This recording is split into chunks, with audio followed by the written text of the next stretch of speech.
What is going on, everyone, and welcome back to the channel. I hope you're all doing well. Tonight I've got for you 3 hours of Reddit relationship drama to sit back and relax to. So without further ado, I hope you're all comfortable and chilled out. Subscribe to the channel if you are new. Let's get into this. My fiancé left me for the one that got away, but now wants me back. This was originally posted back in November 2015. My fiancé and I had been together 3 years. I am a 24-year-old woman and he is a 27-year-old man. He was my first boyfriend. We laughed, cried, worried, and were happy together. Our families had mixed really well. Our mums became close friends really fast. He was my best friend, my confidant, my support, my comfort. I looked at him and could see our future together. God, I'm even crying remembering one time we took a blanket, went outside, and looked up at the stars like in some book. I never thought something like this could happen to me. The man I loved could have never done anything like that to me. It all started about 2 months ago. His ex, his high school sweetheart, they were together 7 years, moved back to our country and wanted to catch up with Mark. He told me they broke up because they were unable to sustain a long-distance relationship when she left to pursue postgraduate studies. They hadn't been in contact for about 5 years. She sent him an email. He showed it to me, and it was completely platonic. She was just curious about what he'd become. He asked me if he could meet her, and I said yes. I trusted him. So, he went. But when he came back, he was a bit withdrawn. He's usually really chatty, but he was dismissive when I asked him how it went, etc. I let it go. However, the following weeks, he was often on his phone. He picked random fights with me and didn't look me in the eyes when we had sex. He didn't whisper loving words either. I'm really touchy and clingy, and in our 3 years together, he'd never once recoiled or refused my embrace, but he started doing it. I usually hug him like a koala when he comes back home from work. I'm a bit childish, I know, but he only let me do it twice. It was such a sudden change. I asked him what was wrong, but he just said he wasn't feeling too good nowadays. On a Saturday, I went to visit his grandma, as we usually knit together. She taught me, and I was gone the whole day. I feel really close to her because she adopted me easily and reminds me of my own, who died when I was in high school. When I came back, I found him packing his stuff. My whole world fell apart. He was being so cowardly. He told me he was sorry for making me suffer like this, but sometimes life gives you a second chance, and you have to recognize it for what it is. That he loved me, but when he met his ex, he realized the feelings weren't the same. He said he regretted letting go of her, that he'd found himself again, that it had been a difficult choice for him, but he had to take this chance. His ex wanted him back. She had realized what she'd lost and risked losing for good when he told her he was getting married. He supposedly refused her at first, but as time passed and they talked together, his old feelings came back. He hoped I would forgive him one day and understand. I cried as he was talking. It sounds stupid, but it was as if it was a stranger in front of me. He said he would still pay rent and part of the bills until our lease was up and I can find another place. He makes a lot more than me, and I wouldn't be able to afford living in our apartment on my own. I begged him not to make this mistake, that he was being fooled by an idealized memory of their past together, that he was having cold feet. But he was like a wall. He didn't even look at me. At about 10 PM, there was a truck outside with one of his friends waiting for him. He apparently came to help him move. I wasn't really close with that particular friend, but he did seem sorry for me. Mark hugged me goodbye and left. I hadn't cried that hard in years. I slept in our spare room, not to feel the emptiness of our room with his things gone. I sunk to the deepest pathetic and tried to call him, but it went to voicemail. I had no idea where he went, but I assumed he was now living with his ex after 3 weeks of talking again. How ridiculous. I'm really lucky to have supportive friends and family. My best friend even moved in for 5 days. My parents wanted me back home with them, but I wasn't ready to leave. Mark is a bit messy and I'm a manic, so it felt weird having everything perfectly neat. I missed his messiness. It was as if he was the one making our house a home. He used to joke about me wanting the house to look like it was on sale or in a catalogue. Not waking up to make breakfast, not seeing him read lying on the sofa while I studied, felt weird. Not buying his favourite snack or powder proteins when doing groceries felt weird. I felt really lost at first. It was like grieving. Usually when people break up, their relationship was going south, but to me it came out of nowhere. I still loved him. I was still planning the wedding and working on my side to build our future together. It was all gone in a day. I wish I'd been smarter and refused that he meet his one that got away. His family was dumbfounded. I still went to see his grandma, and she told me that he was a fool, that he'd come back crawling to me. She was the first person who managed to make me laugh. His mum, my mum, and I started making calls to cancel all reservations. Luckily, the store accepted to take back the dress. We didn't pay much for the location as we cancelled early. Next was to inform the guests. He'd been gone for about 3 weeks then. His family was furious with him, so they didn't contact him much. The only contact I had with him was the signed check he made to cover the wedding cancellation. However, about a week ago, I received a letter from him. He apologised for leaving me like this, said he made the biggest mistake of his life, that he couldn't even believe what he had done, that he was writing me this letter because he didn't have the courage to face me. You were right, it reads. I was running after a perfect relationship that had never existed. I regret it so much. I thought I was in love with her, but in reality I was in love with what she represented. My younger self with no responsibility and only dreams. I had cold feet and got afraid of moving forward into this new segment of my life. I couldn't stop thinking about you when I was with her. She is not you.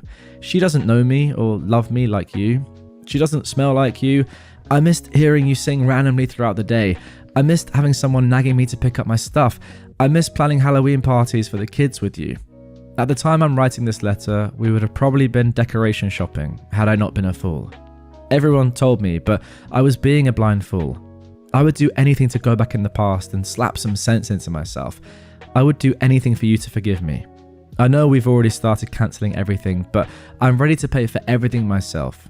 You can date someone else to even scores if you want, as long as you come back to me.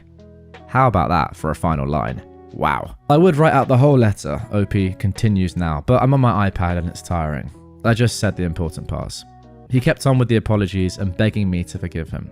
Now, I told my family, left my friends out for the moment, and his mum and grandma what he'd said. His grandma had a very satisfying told you so moment. However, she is rooting for me to forgive him.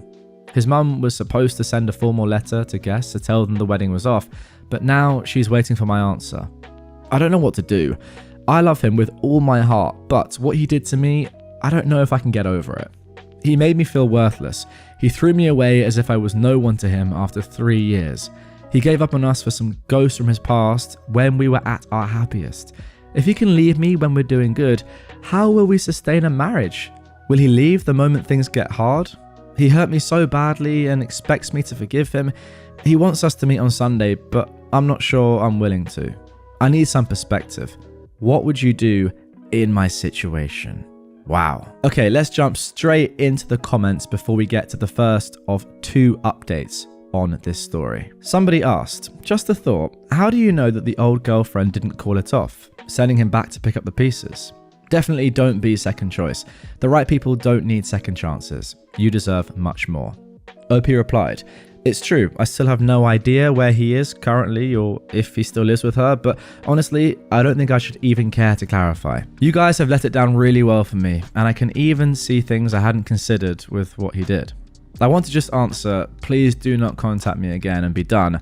However, I don't know if that's proper. Someone else said, do not take him back.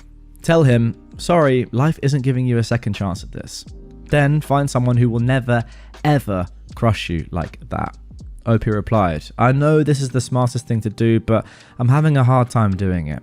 I'm even trying to rationalize his actions, but I guess it would be best to just separate for good. Someone else then replied to this saying, do you want to spend a lifetime with a man who's always thinking the grass is greener in other pastures? Temporary pain is better than a lifetime of worry. And OP replied to this saying, I know deep inside that going back to him would be stupid. A part of me still loves him, and I got used to having his family in my life. But I need to move on for my own good. I definitely can find someone who wouldn't do this to me. I should be glad this happened before the wedding, but it was so unlike him that it's making me doubt. I need to reconcile the image I have of him with what his actions have showed me he is. I think OP has summed it up pretty well there at the end. This is not someone that you want to be with, and I agree with that comment, right? If someone's going to leave you like this at the drop of a hat, seemingly everything is going really well, you're about to get married and they're gone, yeah, you're going to have that on your conscience for the rest of your life if you are with that person. And on top of that, yeah, I do further agree. Like, things are going well right now. What about if things are going badly? Surely they are more likely to leave in that scenario, right? Like, I get it. It's probably extremely tough because the man you love, yeah, he's effed up very, very badly. But then he's saying to you, I'm sorry, I made such a mistake. Please take me back. And you still love him, of course. So it's hard to just be like, no, I'm moving on. But you have to do that. You really do. For your own sake. Okay, now let's get into the update. This came 6 days later. I didn't plan on updating, or at least not so soon, but I have another problem. I'm really thankful to everyone who answered and comforted me. You guys gave me the strength to look forward and not make a decision based on nostalgia. I felt really alone in my pain, but thanks to you, I felt a little less lonely. So, Mark wanted to meet on Sunday, but I unblocked him from my phone and told him I didn't want to meet and to please not contact me anymore. He answered, please, baby, I need to talk to you. Can we meet another day? I know I effed up really bad and hurt you deeply, but I'll do anything to make it up to you. Anything you ask, I'll do it. Needless to say, it just angered me more. How dare he use terms of endearment with me? I just blocked him again after that. I met his mum on Saturday and told her to proceed with the notification of cancellation. We had an emotional moment and she told me, even though she would have really wanted us to stay one big family, she would have done the same in my place. That's a good woman right there. Despite the fact that her son is her son, she still realizes that he is massively effed up and, yeah, doesn't deserve to be with OP, which is a great thing to accept and to actually say to OP, I think. So yeah, fair play to Mark's mum. She had hoped I would find the strength to forgive him, but she understands. And so the wedding is indeed still being cancelled. I mean, that is actually very refreshing. The amount of parents who do not care what their children have done, and sometimes it's absolutely disgusting what they've done, and they still back them just because they are their parents, is sometimes quite worrying. This is, as I said, refreshing. My poor brother, I told him personally, had already bought his plane tickets from Australia, but he did get a refund. I rearranged all the furniture in the house and bought new bedding sets to make a new start, and I moved to the spare room for good. It looks really different, and I like it. Apparently, he told our friends, because some brought it up to me, asking if we're getting back together, but they said they didn't want to side. On Sunday evening, I had a visitor. I never have people coming this late usually. It was around 9 PM. When I went to look through the peephole, I saw Mark with his ex. What? I seriously had a moment of panic. He must still have the key for the main entry since he managed to get to my door without using the intercom. I don't know if it was a cowardly thing to do, but I just chose not to open. No, that's the right thing to do. I know they knew I was there, and I heard him ask me to please let him in, that he just wanted to talk through the door. Honestly, even though I feel better, I don't think I'm emotionally stable enough to deal with him, and especially him with his ex. They stayed for about 15 minutes, and then they left. I thought we'd get the message, but they came again yesterday around the same time, and I didn't open again. They waited even longer. I know I'm not being an adult. I would disagree with that so strongly. Do not open the door under any circumstances. What is he doing coming, first of all, and then with his ex as well? Or I don't even know if they are together or whatever. Like, what is going on there? That is insane. So now I don't know what to do. I feel nervous in my own house because I dread the moment they'll come back.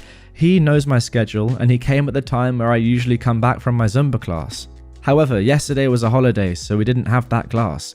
I'm afraid he'll come again and I don't think I can face him. So what should I do? I know I can't run away forever, but I need more time. Is this worth calling the police over? I fear it would make the problem bigger than it is and hurt our family relations. Our mums are really close, and really, he's not dangerous, I think. He didn't contact me enough for it to be considered harassment anyway.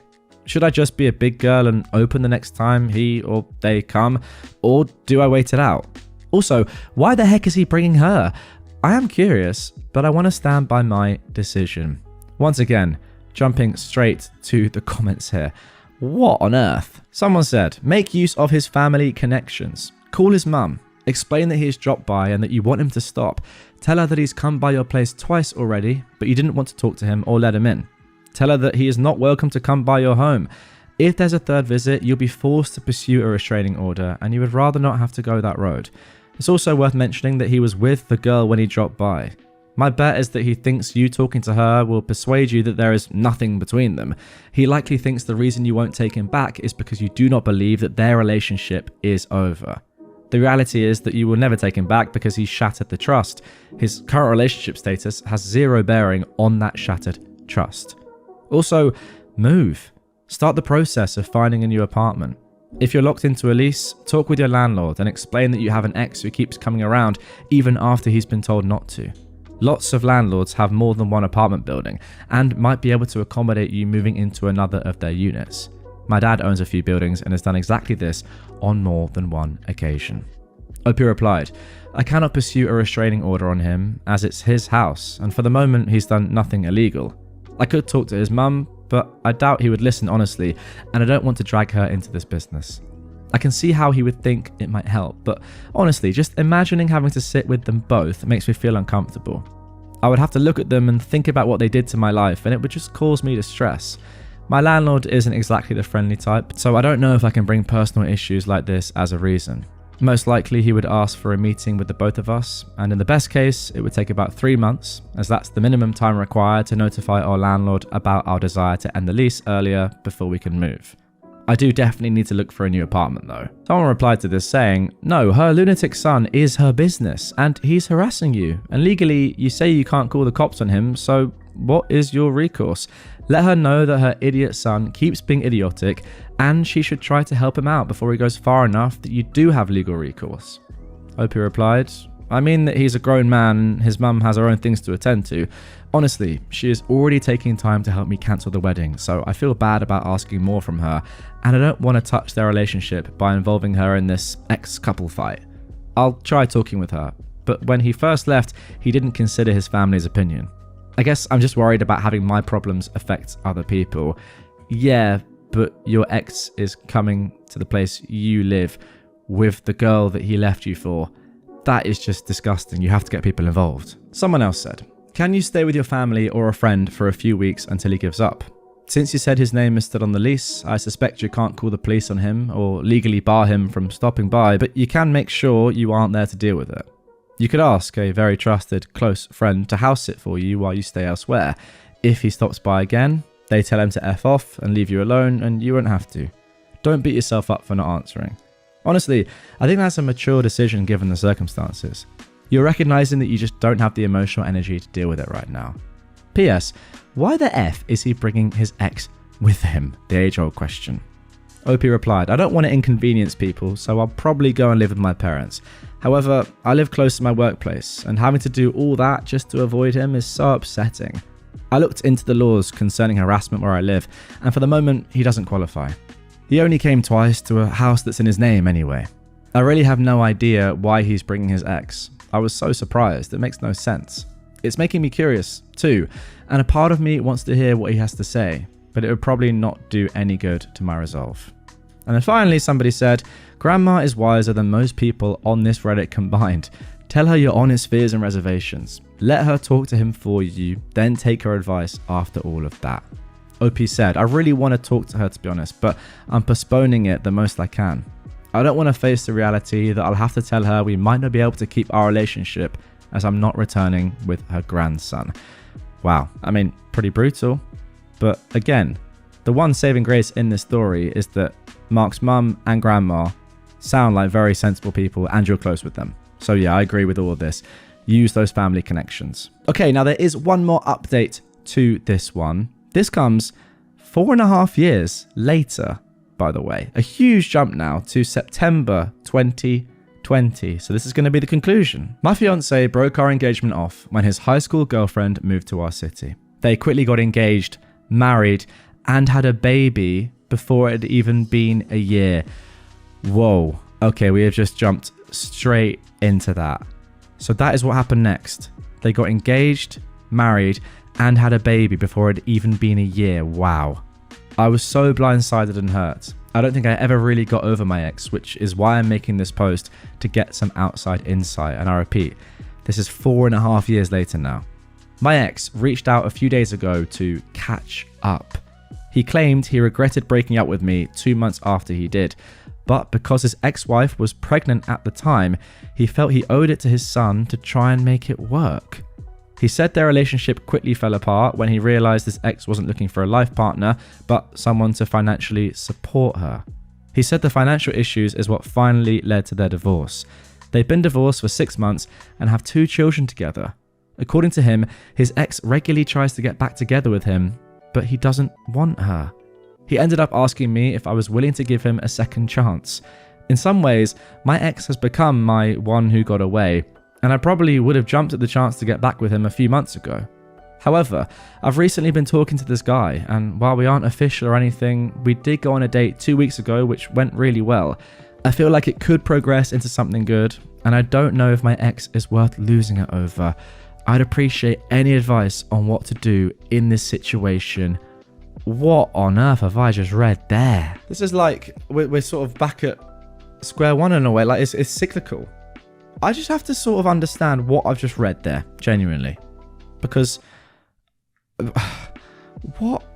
There are like multiple things to unpack. First of all, you saying that until a few months ago, and again, this is 4.5 years later, you would have taken him back because he has become the one that got away for you in the way that his high school girlfriend was the one that got away for him. That, I think, alone is I don't know if it's crazy. I mean, it's pretty sad, but like, it's crazy that it's been 4 years and you still haven't really got over him or moved on at all. Maybe that's to be expected. I mean, it was the man you loved, you were going to get married to, and yeah, maybe that actually isn't that abnormal, to be fair, at all. It's just sad, ultimately. The next thing is that he married his ex and had a baby before it had even been a year. So that means that almost as soon as they met up again, for the first time in years, when you said, yeah, it's okay, go and meet her, if it's platonic, whatever, they did the deed and then had a baby that year. Like, that again is mental. And then on top of that, all this stuff about her only really wanting to be with him for financial reasons, and the fact that he felt like he had to stay with her sort of for the kid or kids. That sort of proves his original point, which was, I'm sorry, I shouldn't have left you for my ex because the grass isn't always greener, and I didn't know what I was losing until it was gone. Like, that doesn't sound like a very fun life now. I mean, his ex / his now wife doesn't want to be with him, and what I assume, well, no, it is his ex because they've been divorced for 6 months. So yeah, even though she's trying to get back with him.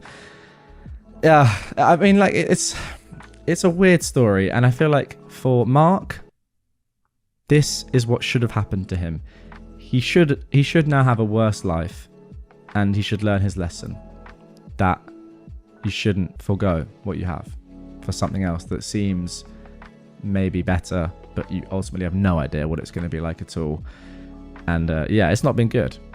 2 kids and a divorce. Well done. For you though, OP, I don't know, I just feel bad. Like, 4 years on, and you're still potentially thinking about taking back a man that like ruined your life and left you at the drop of a hat for his ex-girlfriend. That's tough. That really is. I mean, obviously, the only advice I can possibly give you is do not take him back. Am I the jerk for not staying after our niece got arrested? So, we were all going to be flying back from a family member's wedding. A bunch of us were on the same flight that got cancelled. We were able to get tickets for another flight that had a layover. My sister sneakily got a flight on a direct flight. She basically just left us with her 17-year-old daughter because she said she had to get back home for work. We know she didn't tell us because she knew we would not have agreed.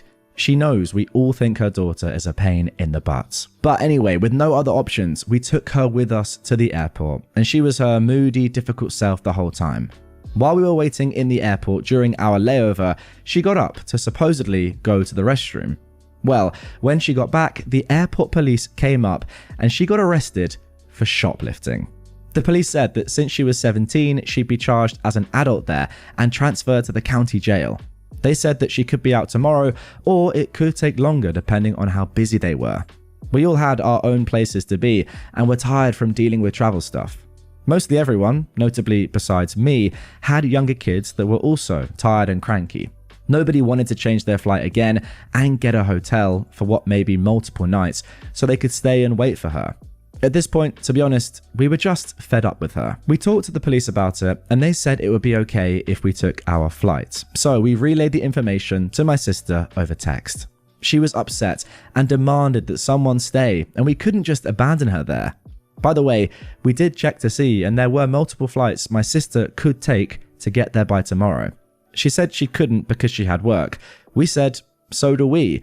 But that was it before we got on our flights. So when we got home, my sister was freaking out because we all left, even though she said she had work. She's now mostly just mad at me for leaving, since I didn't even have kids like the others, and she thinks my work is much more flexible compared to hers, and they would have believed me if I just lied about flight issues or used more days off. Wow, the audacity of your sister to secretly get a separate flight from all of you and then say, you should have stayed with my daughter. What are you doing? You don't even have kids. Your job isn't that important. You've got nowhere to be. Yeah, book another hotel for a couple of days. Stay abroad and just wait to see what happens. I'm too busy at home doing my work to care about my daughter. Suffice to say, you are definitely not the jerk in this situation at all. Now, perhaps it might have been different if your niece was a nicer person in general and this was perhaps out of character for any unknown reason, but it doesn't seem that way. It seems that all your entire family, maybe even your sister as well, are just fed up with her. The real question is, what is your sister mad about? Abandoning her own daughter and you guys not taking more annual leave or time off work because she did that? Or maybe she's so mad because she's raised her so poorly as a teenager that she thinks it's the right thing to do to steal from an airport. Or maybe it's a bit of both. Either way, you are definitely not the jerk. Am I the jerk for ignoring my roommate's food labels when I made and bought the food? I made a big batch of pasta yesterday for dinner. I ate dinner and then went to bed. I left the rest in one large container in the fridge, and I sent a message to my roommate saying if they hadn't eaten dinner, they could have some, because for dinner I made a big batch, but I do need some for my meals tomorrow. When I woke up in the morning, I noticed that he had taken me up on the offer and eaten some, but he had also split the rest into 2 containers and labeled one Harry's lunch. Now, these containers were very small portions, and since I'd made the food for work today, I just recombined them into a big container and left him a message saying that I needed more food to get me through the day, so he would need to sort out his own lunch when he got up. Now, when he woke up, he messaged me saying that he didn't have enough time to prepare food now because he thought I would have been generous and shared. Truthfully, I can't believe this. I already made him dinner, but to me, he's just being ungrateful. I told him that I'm busy and we can discuss this at home. So, am I the jerk for ignoring his label? No, absolutely not. That is seriously audacious. To have your roommate buy the food, cook the food, which is a lovely thing to do, by the way, have some of it, which is absolutely fine, but then want seconds the next day without even asking. That is truly ridiculous. Don't get me wrong, it's such a lovely thing when someone makes you a meal and, you know, they've bought the food and it's just a nice thing, isn't it? My flatmate did it the other day. It was great. He bought all the stuff for fajitas and then made it himself. I helped out a bit, to be fair, and I did pay him back like half the money because I think that's the right thing to do. There were leftovers. Now, imagine if I said, or didn't even say, but just took half the leftovers in the fridge and then wrote Jack's lunch on it. That would be insane. I almost want to get my flatmate in here on screen to see what his reaction would be to that. But yeah, all I can say to this is maybe just don't offer Harry food in the future because he clearly doesn't know the limits. And he can't have been that grateful either, to be honest, because he hasn't understood what you've gone through, the money and the time to make this, if he's just going to pot some up for himself the next day. It's sad as well because Opie has written it in the comments. Yeah, I just really care about having a good relationship with my roommate, but this shocked me. So they're doing the right thing. They're trying to be a good person. But there's a limit, isn't there, to generosity? Am I the jerk for not playing dumb on a double date? Or this could be interesting. This happened years ago, but I told the story recently and some of my friends acted like I was a jerk. I used to work with this girl, Chelsea, who would tell me that she always thought I would be a good fit for her friend Nicole. Each time she said this, it felt like she had no idea we have had this conversation before, and I was actively getting better at navigating the conversation. For example, I'd gone from, is she cute, to what do we have in common, and she had gone from rolling her eyes to telling me that we're both tall. Chelsea is very attractive, and her friends match, including this stereotypically very attractive tall blonde named Nicole, and I really wanted Chelsea to follow through with setting us up, but she never did while we worked together. Fast forward a few years, and I run into her again. Chelsea is working at this high-end liquor store near my office, and I see her from time to time. She mentions Nicole again, says we'd be a great fit, and this time I really push for the setup. She tells me the same spiel about how Nicole is also tall, we have the same sense of humour, she's a waitress at a nice restaurant nearby, as well as other interests. Chelsea even tells me that she remembers one day I chatted her up about The Walking Dead at work, and after work she was hanging out with Nicole, who basically repeated everything I had said earlier. We exchanged numbers, and later that day she tells me a time and place. The plan is for Chelsea, her fiancé, Nicole, and myself. I creep her social medias, and it's pretty obvious who is the wildly out of my league Nicole. The morning of, she tells me we need to postpone. It sucks, but it happens. And we schedule it for the following week. Same place. I come prepared. New haircut, new outfit. I studied the menu, everything I could think of to put my best foot forward. And I'm introduced to a very different Nicole. This Nicole is short, fairly overweight, works at a daycare. I can tell from everyone's reaction that I am visibly disappointed. I decide to go through with the date, but I just keep bringing the conversation back to what I knew about her. Asking questions like, when did you get bored of The Walking Dead? How long have you been a waitress? And, oh, Chelsea mentioned you've been friends since you were kids. Chelsea was trying her best to talk her way around it, but Nicole was visibly upset. The girls went to the bathroom, and the fiancé asked me what the frick I was doing.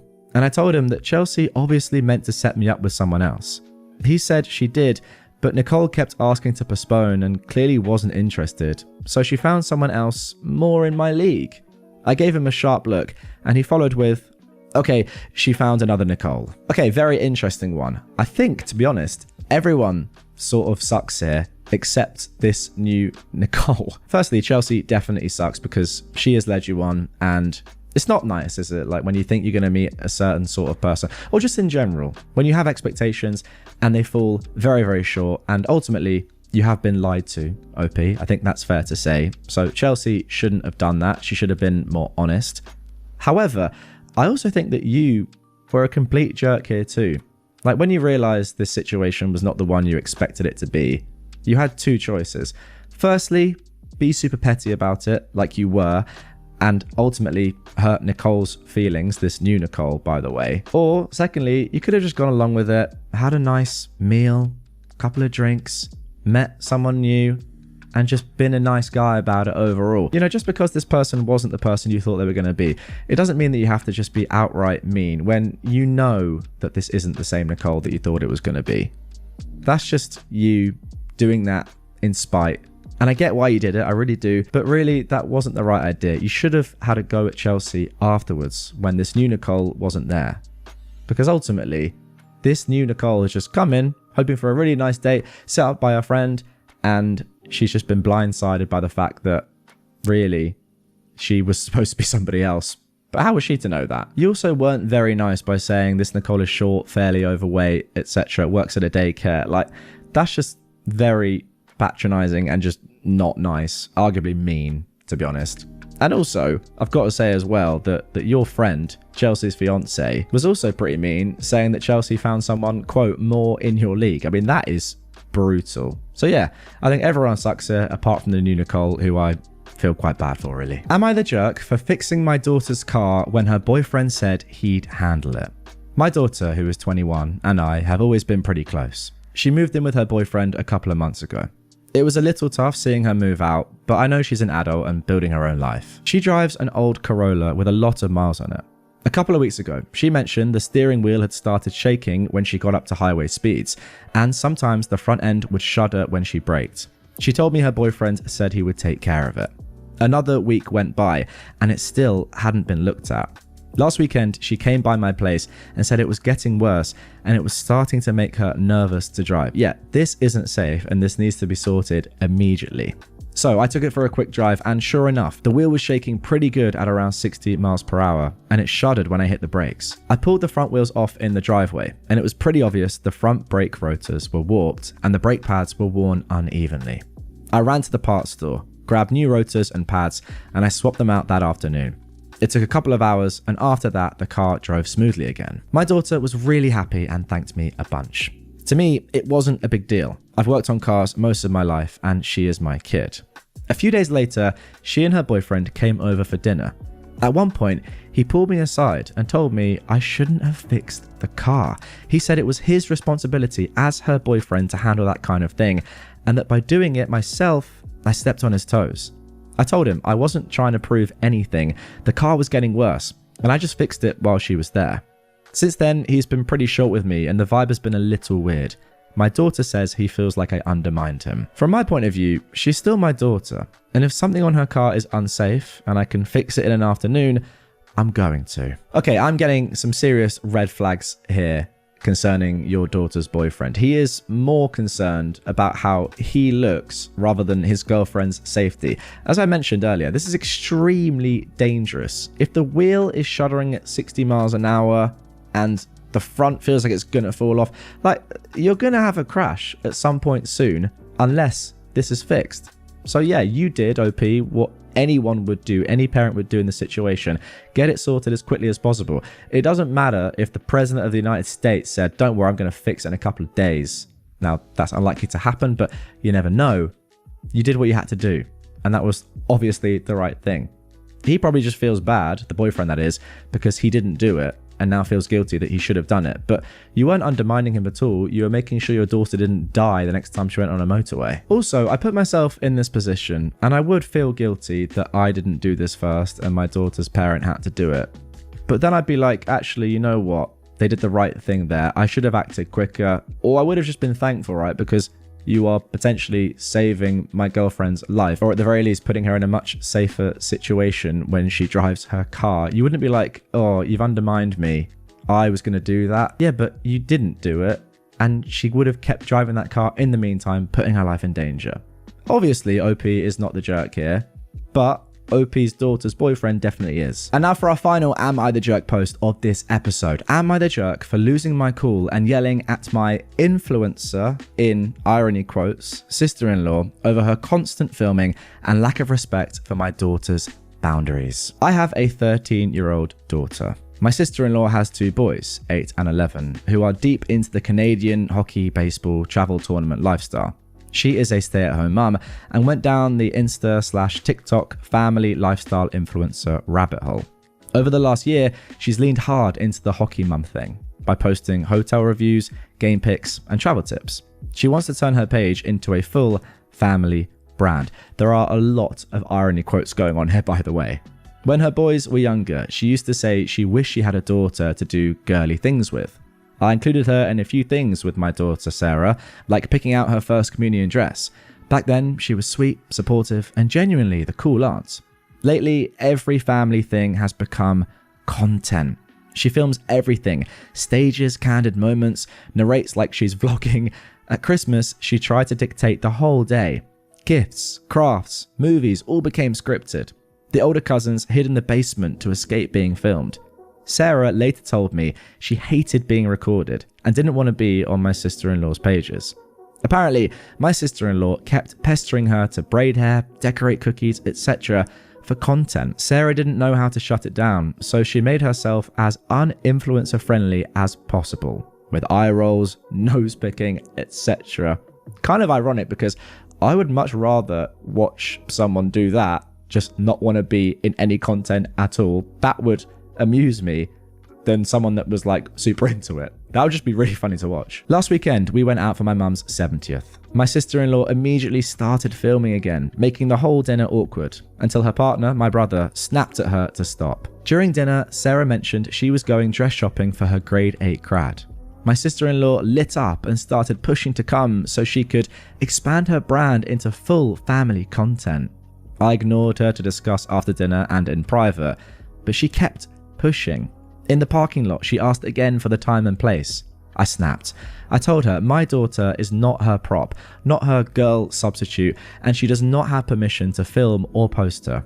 She got defensive and said I was stifling her creativity and that she needs my daughter because she doesn't have one. I told her off, loudly and colourfully. Sarah heard, but with two parents who work in construction, she's heard worse. Later, my sister-in-law started a group chat saying I was rude, mean, and that I embarrassed her, and that everyone posts everything these days. She demanded an apology. I refused and reiterated our boundaries. My siblings backed me up and said they also don't want their kids in her content. My sister-in-law hasn't responded since. I know I raised my voice, but she's ignored every boundary. My priority was protecting Sarah's boundaries. Unequivocally, I know I'm not the jerk for that, and I will never apologize. However, my sister-in-law just didn't get it. So, am I the jerk for yelling at my sister-in-law in the manner I did? Also, any pics I have in my history of Sarah are posted with her permission. Goodness me, this is like my worst nightmare ever. You guys know, I mean, obviously, I'm a content creator, right? I make videos and podcasts and put them on the internet. That's sort of my thing. And I also take quite a lot of videos and pictures of my friends because I just like doing it and I think it's fun. Always with their consent. And it's just nice to sort of make memories. I'm that way inclined, if that makes sense. You know, I like getting my phone out at certain times and taking videos of people, or, you know, taking photos to remember moments. That's sort of just what I like doing. And I've got like a really nice catalog on my phone of different events and, you know, people's birthdays, stuff like that. You know, a lot of people don't really take photos that often. I do. I just like taking videos and photos. I think it's fun and it's always good to reminisce. However, this is a different level. And also, I'm not using that stuff, by the way, for my own content. Hardly ever. Just like private stuff. This is a different level. Not only is your sister-in-law OP just using people without their permission in her content, but Sarah's a child. Like, there are laws about this. You can't do this sort of stuff. I don't like family channels on the whole anyway. I think in part they can be quite, I don't want to say predatory, but, you know, is it the best thing to have a child from the day they're born be on camera, grow up on camera? I just don't think that's the safest thing. That, I suppose, is a different matter. This is just very simple. You've asked your sister-in-law to not do this anymore and they keep doing it. Obviously, you're not the jerk here at all, and your sister-in-law 100% is. This is crazy. Now, someone has a very interesting suggestion in the comments here, saying you should buy your daughter a couple of custom t-shirts and hoodies that say, "I do not consent to being filmed." And on the line below, have it reversed, so even if the image is mirrored, it's readable. Wow. That's a great idea. It's a little bit over the top, but it's a good idea.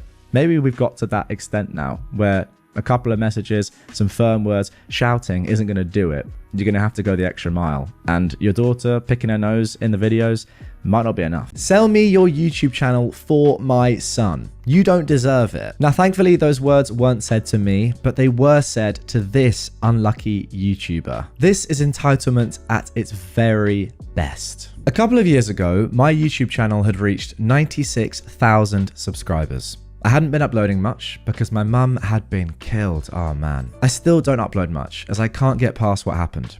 I tried grief counseling, but it was useless. Anyway, I looked at my emails and saw an email from someone wanting to buy my channel and to send him information and he would give me a value of what it is worth. Seriously. I ignored the email. I got another email from the same address a few days later saying he wanted to buy my YouTube channel, and what did I want for it? I gave a quick "it's not for sale" response and I forgot about it. I got a long email back saying he wanted my channel for his son. He wanted his son to receive the play button. He deserved it. He went on and on about how it would change his son's life and give him the confidence that he needed, something for him to be proud of, etc. I wrote back that it wasn't for sale and his son needed to do what I did and work up his channel over years, because the play button wouldn't mean anything to him because I'd done 9 years of work to earn it. He wrote back that I was an entitled cunt. I didn't deserve my success. He said my channel was failing. Because I had a notice on my YouTube channel that my mum had been killed and I wasn't replying to comments, he had read it and asked me if I had killed my mum. I blocked him. My mum was very proud of me for building up my YouTube channel. When I did receive my play button, it meant nothing to me because I couldn't show it to her. My mum and I spent years in hiding because of my violent father. It was always the two of us. I'm trying to get back to a new normal. I know that is what mum would have wanted. But even if I can't, I will never sell my channel. It meant so much to my mum. She used to think up some good ideas for it. I mean, what an absolutely ridiculous start to this episode. What a crazy story. First of all, I have to just say this. I'm so sorry to you, OP, to hear what happened to your mum. That is just ridiculous. I mean, that's just horrible. Secondly, I cannot believe that this dad would think that giving his son a YouTube channel that had 96,000 subscribers would give him any confidence at all or mean anything. And also, if you are still 4,000 subscribers away from 100k where you'd get the plaque, that's actually a lot. That's a lot of subscribers. Like, you can't just gain 4,000 subscribers simply because you have 96,000 already. Like, if you know a lot about YouTube, you'll know that channels do get sold. It happens. And they sort of die because the content changes. People are like, well, I didn't subscribe to this channel. I subscribed to the person's channel it was before, not whatever this new thing is. So it's actually more likely that the subscriber count would go down and he'd never get to 100,000 subscribers. And then of course, OP's main point is absolutely correct. If you've not worked for something, how are you going to feel pride in it? Building up to 100,000 subscribers, it takes time, it takes effort, it takes like years and years of understanding the platform, getting better at it, putting so much time into it. So for him to think that would give his son any confidence at all, it's ridiculous. I actually have my play button right here, which I can show. There it is. I don't know if that is really showing in the camera at all. There it is. You can sort of see that right there. And this, you know, it took me a long time to get. I'm not giving this to anyone. I'm not selling my channel. Are you mad? It's ridiculous. So yeah, OP, very sorry of your situation, obviously, as well. And then this on top of it, being called an entitled cunt and someone asking you, did you kill your mum? It's just insane. Right, now for our next entitled people story, and this one doesn't get any better. My mum, who disowned me, thinks I'm going to financially support her and my dad. I don't speak to any of my family anymore because they disowned me for being gay after I was outed. It hurt at the time, but honestly, the more time I spent away from them, the more I realized how awful they truly were and how I'm better off. It still hurts, and I still miss them sometimes, but it's truly for the best. I'm at peace. My cousin is the only person from my family I'm in secret contact with, so sometimes she'll give me updates. The fact that you have to be in secret contact with someone from your family because the others have disowned you is awful. Like, oh, that's horrible. They've been telling people I ran away at 19 with an old pervert to live a life of sin, and that I'm a drug addict and pervert and some really other bizarre and gross BS. I'm not any of those things, and I didn't run away. They kicked me out and made me homeless, and my dad beat my butt and told me he'd kill me if he ever saw me again. Said he'd get away with it too and would bury my body in the backyard, but that would make them look bad, so they won't say that. Apparently I'm still a hot topic almost a decade later, and I'm basically to blame for everything. Again, we've had zero contact since then. I found out my brother, who actually was a drug addict, OD'd and passed a while ago. They didn't reach out to even tell me. Again, I heard it from my cousin. There were 6 kids in my family, and here is how they turned out. One brother's dead. Another brother's wife made him cut off the family or she'd divorce him.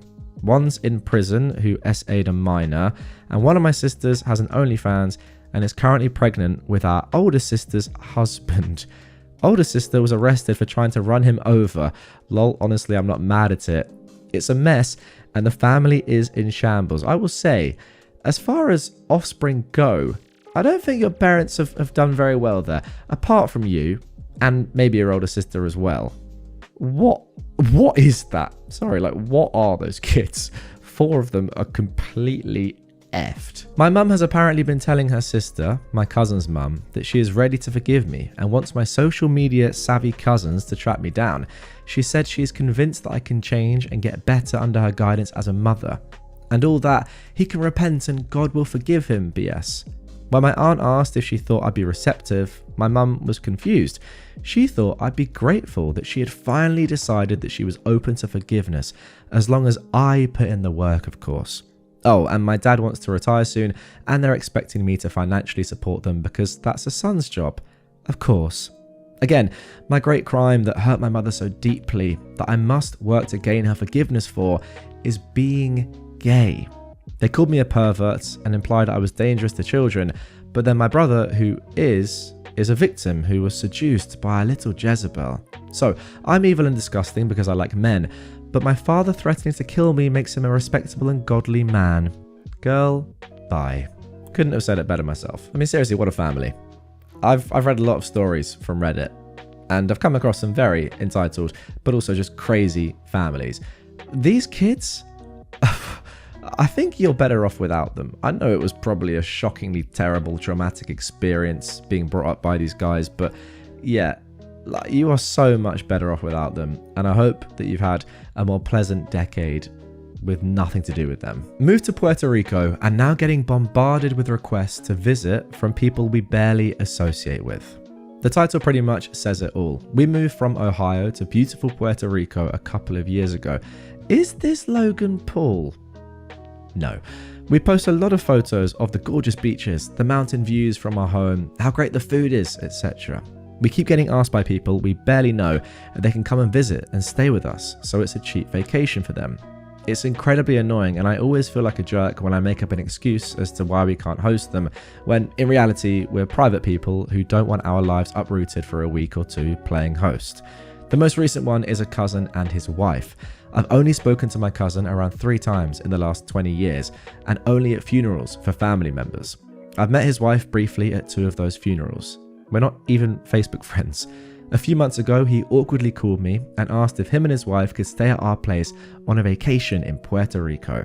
I legitimately had other plans during the time they wanted to come visit and politely declined. I'm sure it's primarily his wife pushing it because she was in the background for the entire call. Tonight, I get a message request on Facebook from his wife asking if the 2 of them, plus 2 of their friends, can come stay with us for a week in June. I don't understand how people have the audacity to feel entitled enough to ask for something like this. I don't even enjoy hosting close friends and family, much less people I barely know. Being a host is a lot of work. You feel obligated to show your guests a good time, feed them, make sure they're comfortable, etc. I'm not going to respond to the Facebook message request, but if they have the nerve to call again, I'm just going to lay it out for them, even if it hurts their feelings. I don't know you well enough to feel comfortable having you stay at my house for 2 weeks with friends that I don't know at all, much less, and I'm really not interested in getting to know you better at all. Have a nice life, and we'll make small talk at the next funeral. And yeah, hopefully it's yours. Wow, Jack. I mean, what sort of person do you have to be, by the way, to not even know someone and say, can I stay at your house? Is that even going to be a comfortable experience for you? Like, if I barely knew somebody and I was staying at their house, first of all, I'd be like, why am I staying here? This just isn't right. Secondly, they'd have to be doing work, as OP said, to host me. I would not feel comfortable with that, given that I don't know them. And thirdly, can't you just get a hotel? Is it that much more expensive? I mean, yes, but just do it, because you don't know them. One last thing I will say on this is that I really do hope that if OP gets contacted by this woman again, or anyone else, they actually do go through what they've said there, and they do lay it on thick and just say no, you're just not coming, and these are the reasons why. Because it's easy to say it on Reddit, online, anonymously, but could you do it in real life? I would love to see you do it, is all I'll say. Weirdo thinks the elevator is just for her. Super bizarre experience yesterday trying to leave work. So the elevator on our side of the building is infuriatingly slow already, and there's only one. It also has a priority function for when they transport cadavers, meaning it won't let anyone else on. So sometimes the amount of time you spend waiting for this thing is just ridiculous. Anyway, I was leaving work after staying way longer than I wanted to. The elevator was just chilling on floor 1 when I pressed the button, so I definitely called it first. I know this doesn't matter, but it makes what happened even more annoying. Yes, I'm mad. So it comes up to floor 6 where I am, passes me and keeps going up. It does this when someone on a higher floor hits the button after you already did, and then it picks you up on the way down. So it goes up to floor 7, takes another eternity, and finally starts slowly making its way back down. The doors finally open, and as I'm stepping in, this freak goes don't come in here. I don't ride elevators with people not wearing masks. You can't come in here. I was so taken aback, I just stood there for a few seconds, processing what the F just happened. And finally the doors started closing, and I was like, sorry, I've got to go. And I started walking into the elevator. She starts losing it again, going, you can't come in here. It's for health reasons. At that point, I just looked at her like she was full of trash and said, right, and let the doors close, because I was like, whatever, I'm not getting in here with a psycho if she's going to start yelling like that. When it finally came back up and I got on, there was a guy waiting on level 3 who looked annoyed as well, so I'm assuming she did this to people all the way down. And like, I'm vaccinated, I wore a mask for 3 years, I work in healthcare, so I know the deal. And I'm super happy to accommodate anyone who's actually immunocompromised or has real health issues. But no one I've ever met who's actually dealing with that sort of thing isn't like, I'm so sorry, but I'm immunocompromised. Do you mind doing XYZ? Not just straight up yelling at people to not get on the elevator. Like, if you're that sick, why are you out in public putting yourself in that situation? Maybe take the stairs next time, lady. I swear to God, people get weirder every day. Well, let me tell you, that woman is not sick, and she's definitely not immunocompromised. I mean, if that was me, I would have still got on and said, if you don't want to share the public elevator, then you can get out. It's public. Like, I've got to go. Got to go home. I'm hungry. I want to eat food. I've got kids to look after. I want to watch something on Netflix and then have a lovely bath. And I'm going to have some candles in that bath as well. That's just what I was thinking in my head, but yeah, maybe you were thinking differently. Who knows? And now for our final story of this episode. My dad's ex thinks she's coming on a free family vacation after she said nasty things about us on the last family vacation. Immediately, my dad's ex thinks she's coming on a free family vacation. Why would she be coming on a vacation ever at all, even if she was paying? She's your dad's ex. Like, that makes no sense unless they have a weird relationship. So, my dad has been dating this woman for about a year now. I'll call her Anne. I really liked her. My dad has pretty bad taste in women, so I was pleasantly surprised. She and I hung out a lot, and she went out of her way for me. Got me gifts, insisted we had girls' nights, just us two, bought us matching bracelets and pajama sets and all that. Now, I don't have a relationship with my mum. She was an abusive deadbeat, and Anne knew this, and I feel like she really tried to step into the mum role for me, even though I'm almost 30. And I'll admit, that broken little girl inside of me ate it up. I really thought she actually cared about me. Anyway, she and my dad broke up when we were at our family cabin celebrating my grandma in an explosive fight. Well, her blowing up at him, and she said some really nasty things about our entire family. I'm the only daughter, and she really targeted me for some reason. She said I was fat and superficial, and I took hours doing my hair and makeup because I was obsessed with male attention, and that I used my body to make money. I'm a bartender, and that he raised a little slut. You get it. There was more, but that's kind of what stuck out to me. She also called my gay brother homophobic slurs, implied he was gay due to my dad failing to raise him, and said my other brothers are probably gay too, and said she'd have her sons kick their butts, and said my grandma is a fat old female dog. So nasty stuff. She didn't really hold back there, did she? She was like going around the campfire. Every single family member, you're getting it. I don't care. I don't care that we have matching bracelets and pajamas. You're fat. That's so funny. That moment must have been unbelievable. Oh, apparently not. She didn't say it in front of us, but we could all hear her since they were outside on the deck. Slightly less funny, still funny. The reason she dumped him is unclear, but it seems like she was mad he bought a house close to my grandma and she wanted him to move closer to her family. They don't live together, but I do think when he told her he was buying a house, she thought it involved her. Anyway, that was around a month ago, and my dad has said she reached out to talk and wants to work things out. My dad's considering it because he's a moron who lets crazy women treat him and our family like garbage. He said she's sorry and she didn't mean it, and she loves me, and she has some issues because her ex cheated on her. And I'm like, what? So she can manipulate me and lie to my face while she secretly thinks awful things about me, just using me to get closer to my dad and to look like a good person because she was cheated on.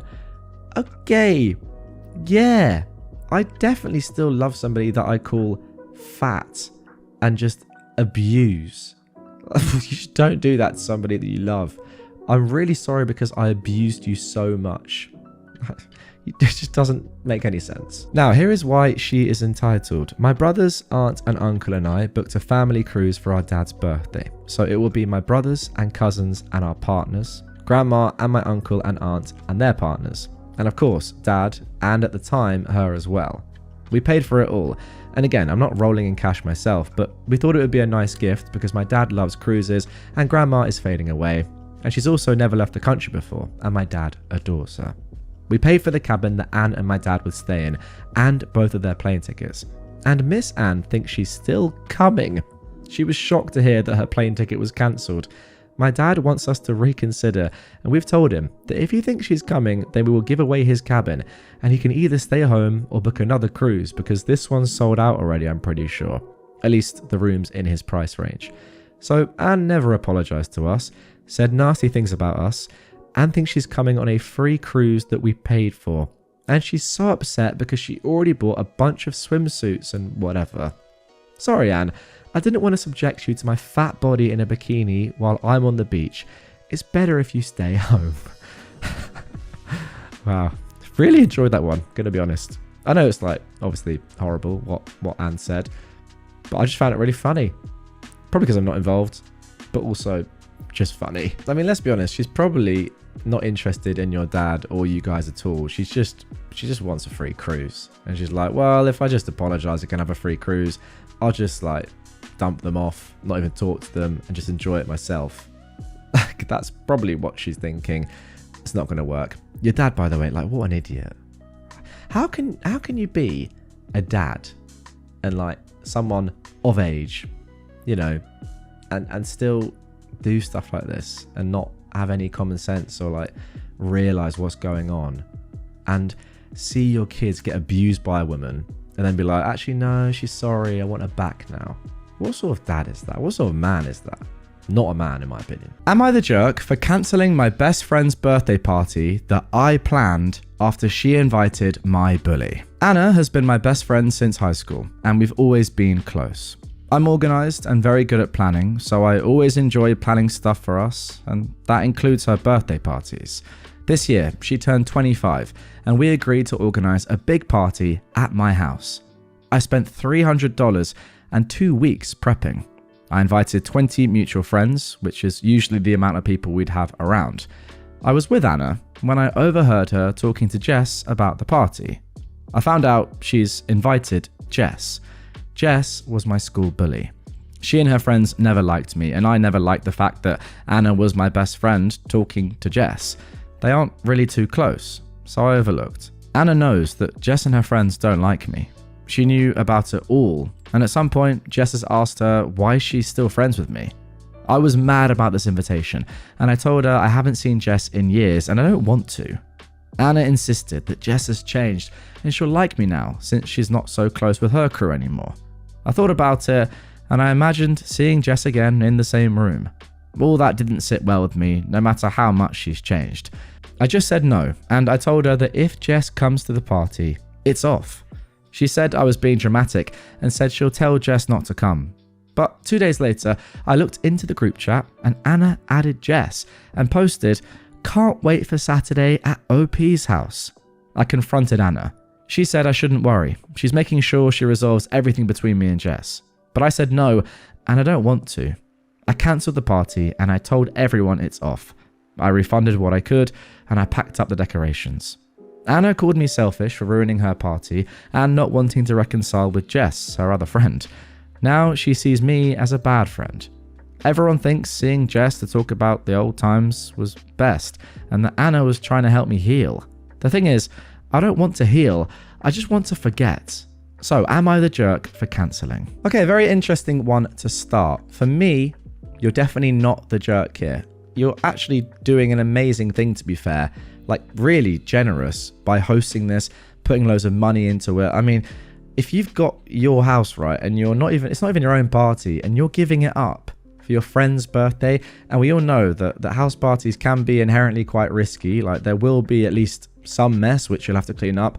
There could be some damage as well. Like, it's not just oh yeah, everyone come around to my house, it'll be fine for the majority of people.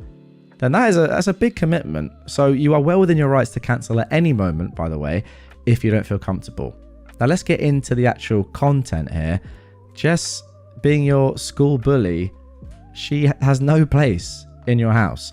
No matter the circumstances, no matter who wants her there, that's your decision. And if Anna is going to double down and say, look, it'll be fine, you need to heal, she has no idea what you need to do. And if you want to forget all about it, as I assume most people who have been bullied in school want to, like, why would you ever want to see your bully again? Then you are obviously well within your right to say no, and this isn't happening, by the way. Just a shame that you put so much money into it. I hope you can get a lot of refunds. But wow, being that generous to someone that doesn't really care if your high school bully gets invited to your house seems a bit backwards. I feel like you've got to take more of a look at the actual relationship with you and Jess than just this one isolated incident. That's a horrible thing to do to somebody. Also, just reading this back, I feel like Anna didn't even tell you that Jess had been invited. You only found out. So what was going to happen? She was just going to rock up, your school bully was going to rock up to your house and you just be like completely shocked and then probably traumatized? Disgusting. You're definitely not the jerk. And Anna definitely is. Am I the jerk for telling my girlfriend to stop sharing her food? My girlfriend always offers to share her food with everyone when we go out to eat. I've asked her why she does this, and she says it's just how she was raised, to always make sure that everyone else at the table is taken care of before she eats anything. I've told her multiple times that while it is an admirable gesture, she doesn't have to do that, and that no one will judge her for not offering her food because they have their own meals. This isn't just with shareable items either. She'll offer bites of her burger or pasta or soup and other things that are simply not easily split, usually ending up with another person taking direct bites or stabbing their used forks and depositing their saliva into her food. Aside from the ick factor, I've also told her that she really needs to avoid offering her meal when we dine out with my friend Brian, because he's the type of person who has no self-control with food and zero social awareness to understand that help yourself does not mean you can eat all of it and I won't mind. This has happened a lot in the past, where he'll house 90% of a shared appetizer plate because the rest of us were talking and being polite, and he just assumed that meant we weren't hungry. I wouldn't care as much if he paid for it, but he's almost always broke and doesn't seem to understand what tax and tips are. If the item was listed as $11.99 on the menu, when the check comes, he'll toss in exactly $12 and think he's square. I know most of you are going to ask why I'm even still friends with Brian if I hate eating with him, but please understand that he's a really great guy and a reliable friend. He just has a troublesome relationship with food. That's not the only facet of his personality, just the only one relevant to this post. Last night, we were out again with friends, and my girlfriend once again offered her meal to everyone, Brian included. I didn't want to make a scene, but I gave her a little nudge, and she just gave me a shrug in return. Unsurprisingly, Brian ended up eating most of her food, as well as his own plate, and my girlfriend didn't say anything. On the way home, she asked if we could stop by a fast food place because she didn't get much to eat, and I told her she should have just eaten the food she ordered instead of offering it to the table. I said this was exactly why I warned her, and that she's seen the way Brian is with food, and that she shouldn't have been surprised when he ate more than she was actually intending to let him. I still stopped to get her something, but I also complained that I don't enjoy paying for Brian's meal since he basically ate all of hers. I might have been harsh, but this has come up multiple times, and she knows I'm not a fan of it. I could tell she was upset when I said it, and she still is now. She hasn't called me a jerk, but she's making me feel like one. And I think we're both expecting the other to apologize first. So, am I the jerk? Oh, now this is a really, really interesting one. Immediately, I want to say that OP is the jerk here. Like 100% is the jerk. That's just sort of the superficial 2D answer though, because I think there's more to unpack here. Firstly, we need to talk about your girlfriend, OP, and how generous she is and how she loves being generous, and that's clearly part of her personality. To offer her food up to other people at the table is clearly something that she has always done, and yeah, she's clearly a selfless person that enjoys doing that, and yeah, welcomes other people in, says, yeah, have some of my food, I don't mind, I'll go a little bit hungry as long as everyone's enjoying themselves and it's something I want to do. So by you saying to not do that, even though it probably does make logical sense to you, this is not the time to be logical because it's going against what she wants and it's going against her entire personality. So I'm not surprised that she was upset. Now, there are other things within this post where I don't think you're the jerk. For example, Brian should be paying more money for his food, or at least, you know, what he should be paying for his food is what he needs to be paying for his food, not less. And also, maybe there is a conversation to be had there about Brian going to these meals in the first place if he is just going to eat everyone's food. Like, that is a conversation, though, that you need to have with Brian. It doesn't really have anything to do with your girlfriend. So that aside, yeah, you're being a jerk. And also, you know, if your girlfriend wants to give food to her friends and make sure everyone's happy, and then she's not hungry and has to go and get food afterwards, that's fine as well. Like, that's part of the deal with what she's doing, and she knows that. It's not as if she is going hungry and then doesn't enjoy the fact that she's going hungry and then doesn't want to go and get any other food and is not getting enough food when she goes to these events, goes to these meals. It's like she wants to do this, and then she'll get food later. That's, as I said, her personality. So by you taking that away from her and being like, you got to stop doing this, when actually what you're saying is you need to stop being generous, yeah, I can understand why she's upset. A bit of a complicated one, but I do think, I don't want to say jerk, but yeah, you are the jerk because you're not listening to your girlfriend. I mean, ultimately, just tell Brian not to eat all her food. I think it's as simple as that. Am I the jerk for dyeing the sweater my sister-in-law knitted for me? My sister-in-law, my brother's wife, offered to make me a sweater. I'm also a knitter, and I understand the time and effort that goes into a project. I said yes, but I asked if I could pick out the colour, and also said I'd happily pay for the yarn. She declined and said she wanted it as an excuse to use up her stash. She is a big-time, tee-hee, I have a stash beyond life expectancy type. She finished the sweater for me, and it fit great, but it was in a beige colour that I'd never wear. I'm a soft autumn who favours plums, roses, terracottas, olives, etc. I don't like playing colours very much, but I love the look of the sweater, so I ended up dyeing it to a pretty green. I reached for it all the time. I wore it when I was hanging out with my family and she was there. She said it looked like the one she'd made me. I said, yeah, it is, but I've dyed it. She stared at me for a long time and finally said, I wish you would have told me you were going to do something like that. I wouldn't have wasted my Malabrigo on you. I was taken aback and I told her that I absolutely loved the sweater, I just would never have worn it as a beige sweater.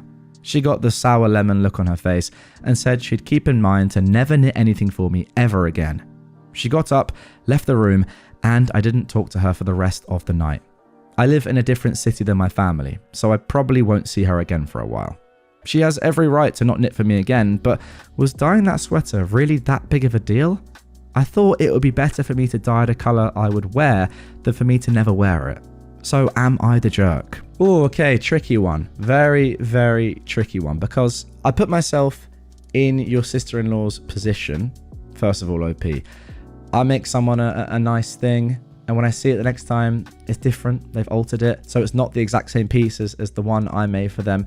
Yeah, I probably would be a little bit disappointed in that, because it's like, oh, it wasn't good enough, you've changed it. So I do understand it slightly from your sister-in-law's point of view, but having said all of that, if you weren't ever going to wear it, and you sort of told her, like, yeah, I don't really like that colour, but she then made it for you in that colour anyway, I think you're well within your rights to change something that you really like, by the way, and make it so it's one of the first things you pick up, as you said, rather than something that you never wear.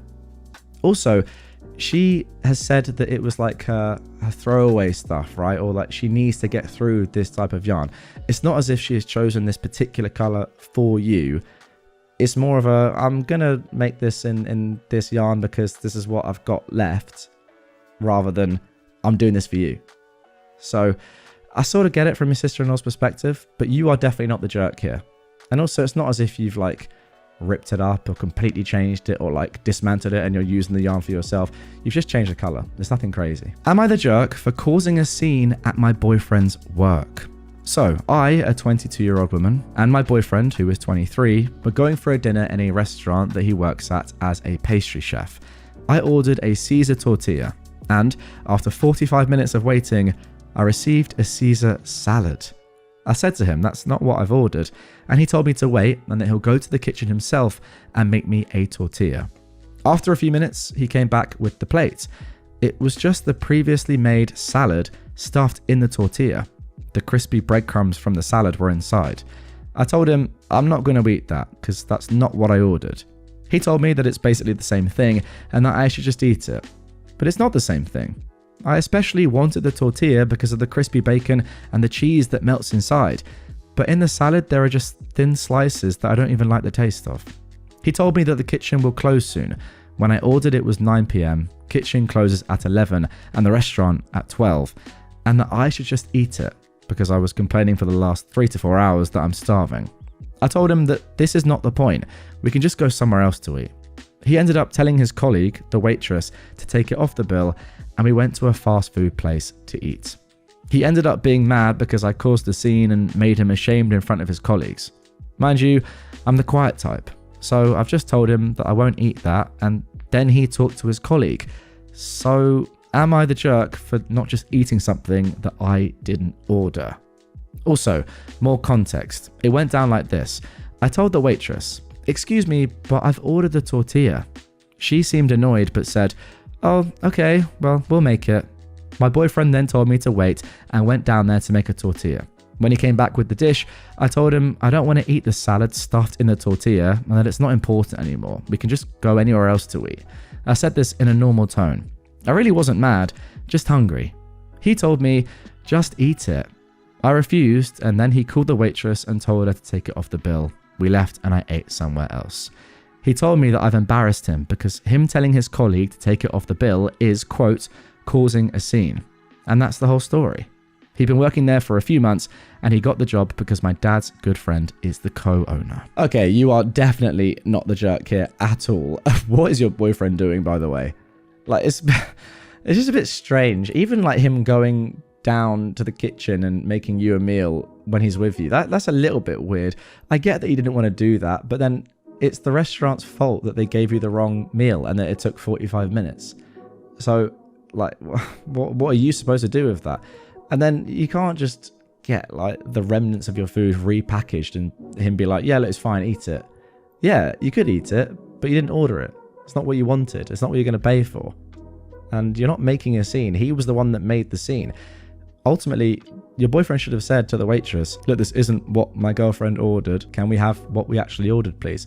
Simple as that. Yeah, it would have taken longer, but, you know, if you order something at a restaurant and you don't get it, you're well within your right to say, "No, I want what I ordered." It is also slightly weird that he's taken you to his restaurant and it's taken 45 minutes to get a tortilla that isn't actually a tortilla, it's just a Caesar salad, and it's wrong. That doesn't really fill me with a lot of confidence about him or the restaurant. Like, surely if you worked at a restaurant and you took your girlfriend there, you'd want to make sure that she had almost like the VIP experience. Obviously, the waitresses, the waiters know who he is.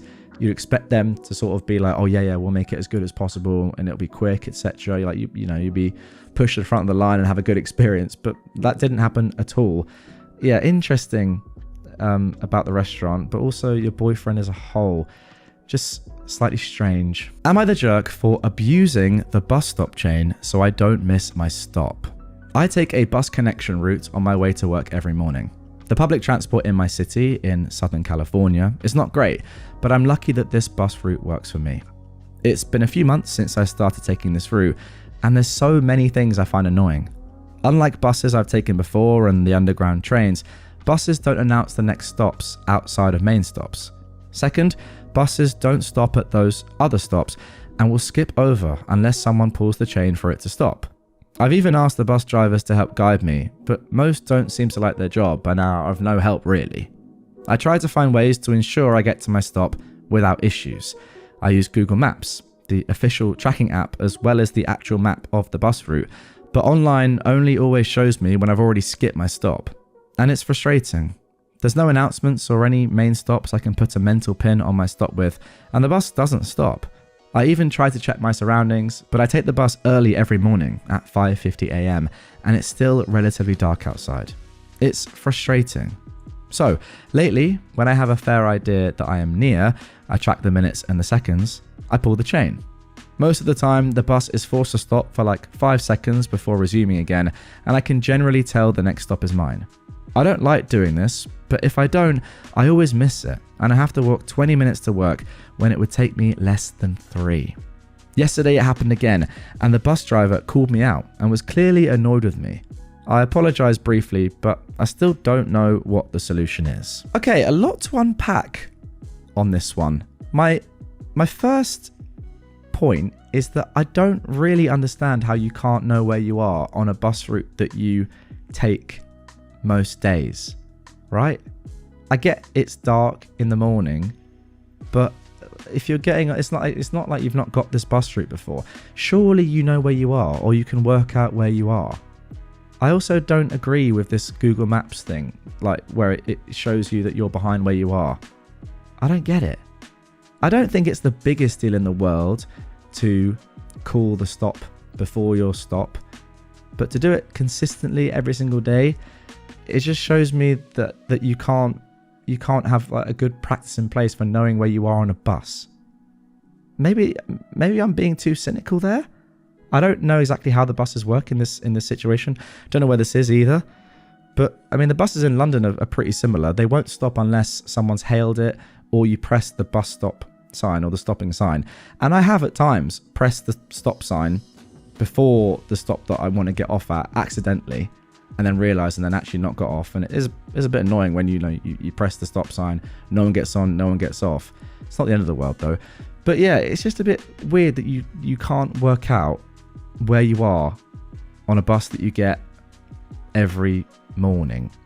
Strange. I don't want to say you're the jerk, because I just think you might be a bit dumb. Am I wrong here? Like, get in the comments.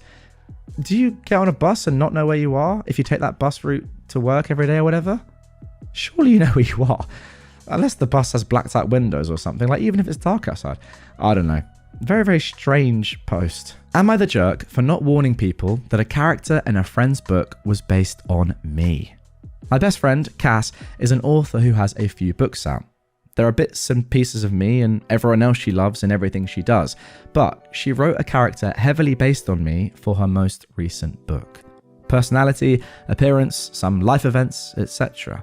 There is a love interest who is also based heavily on a friend of ours, Riley, in the same way. The characters end up together. We all met in college for what it's worth. Riley and I have also never dated, hooked up or anything like that. I knew this was happening. We have a tradition where I read her third draft, but Riley is not a huge reader, so I never mention it to them. Same with my husband. The book came out and I didn't even think about it, because while the character is based on me, it's not me. Well, sometime later, we were at another friend's house when Riley was there. Cass asked Riley if they'd read the book. Riley said they were surprised to find out we ended up together and felt it was odd. My husband asked what Riley meant. Cass said the characters were based on us. My husband was surprised. They both asked why we didn't tell them ahead of time. Both of them feel blindsided and uncomfortable about it. I said that in my defense, I don't go spilling details about Cass's books in general. And again, the characters are not actually us, and most readers, unless they are the creepy fandom stalkery types, would have no way of knowing.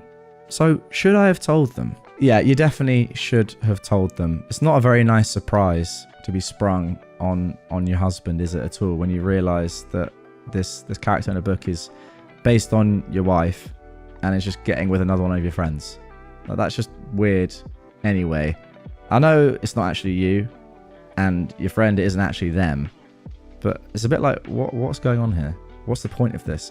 Slightly strange from Cass as well to not tell people. Also, it seemed like you worked it out as well. It wasn't like Cass even told you that.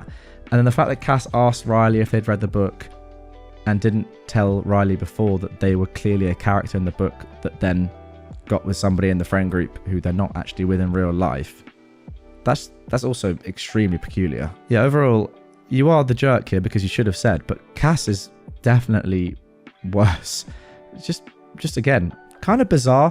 I don't want to say like, oh yeah, they're a horrible person. It's just like strange behavior, kind of like the last one. Am I the jerk for having and using emergency spices at dinner? I, a 28-year-old man, was raised by my parents to always smile and stomach it when I'm a guest in someone's house and they serve food that I didn't enjoy. I've carried this into adulthood because I think it's just eat polite. If I really don't like a meal I'm served, I'll just eat a little bit of it and maybe grab food on the way home. But recently, I was in a store and found little tiny bottles of the spice tagine, which I love. They were 50 cents, so I got like 12 of them, and now when I have a bad meal, I just wait for attention to be away from me, and I pop a dose of tagine in, and that masks whatever flavour I don't like. Recently, I was at a family gathering, and my aunt served this weird concoction of chicken, sausage, peppers, and onions in a cream sauce on plain white rice. It tasted both bland and weird. So when attention was away, I dosed it with the tagine. But my food had bits in it and looked red, so my family noticed, and I had to come clean and explain. My aunt was very offended and asked if I just hated her cooking. I said no, she has made great food, I just didn't like this meal. She asked why I didn't say anything, and I told her I was raised to just smile and bear it when I had a meal I didn't enjoy as a guest. The tagine was just my way of helping me do that. This made her more upset and start an argument with my parents. So now the whole family is annoyed with me. Okay, interesting one once again here. We're sort of getting back-to-back jerks. This one I think is you are more of the jerk, OP. This might be the biggest jerk so far, apart from the boyfriend one, the second post, where he wasn't happy with you sharing food.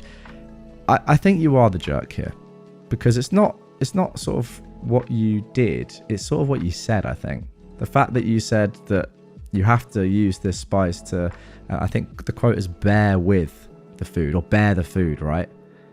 And then your aunt is well within her rights to say what, so you think it's rubbish, and then you say no, I just need like to completely change the flavor of it for it to be edible. That's just not a nice thing to say.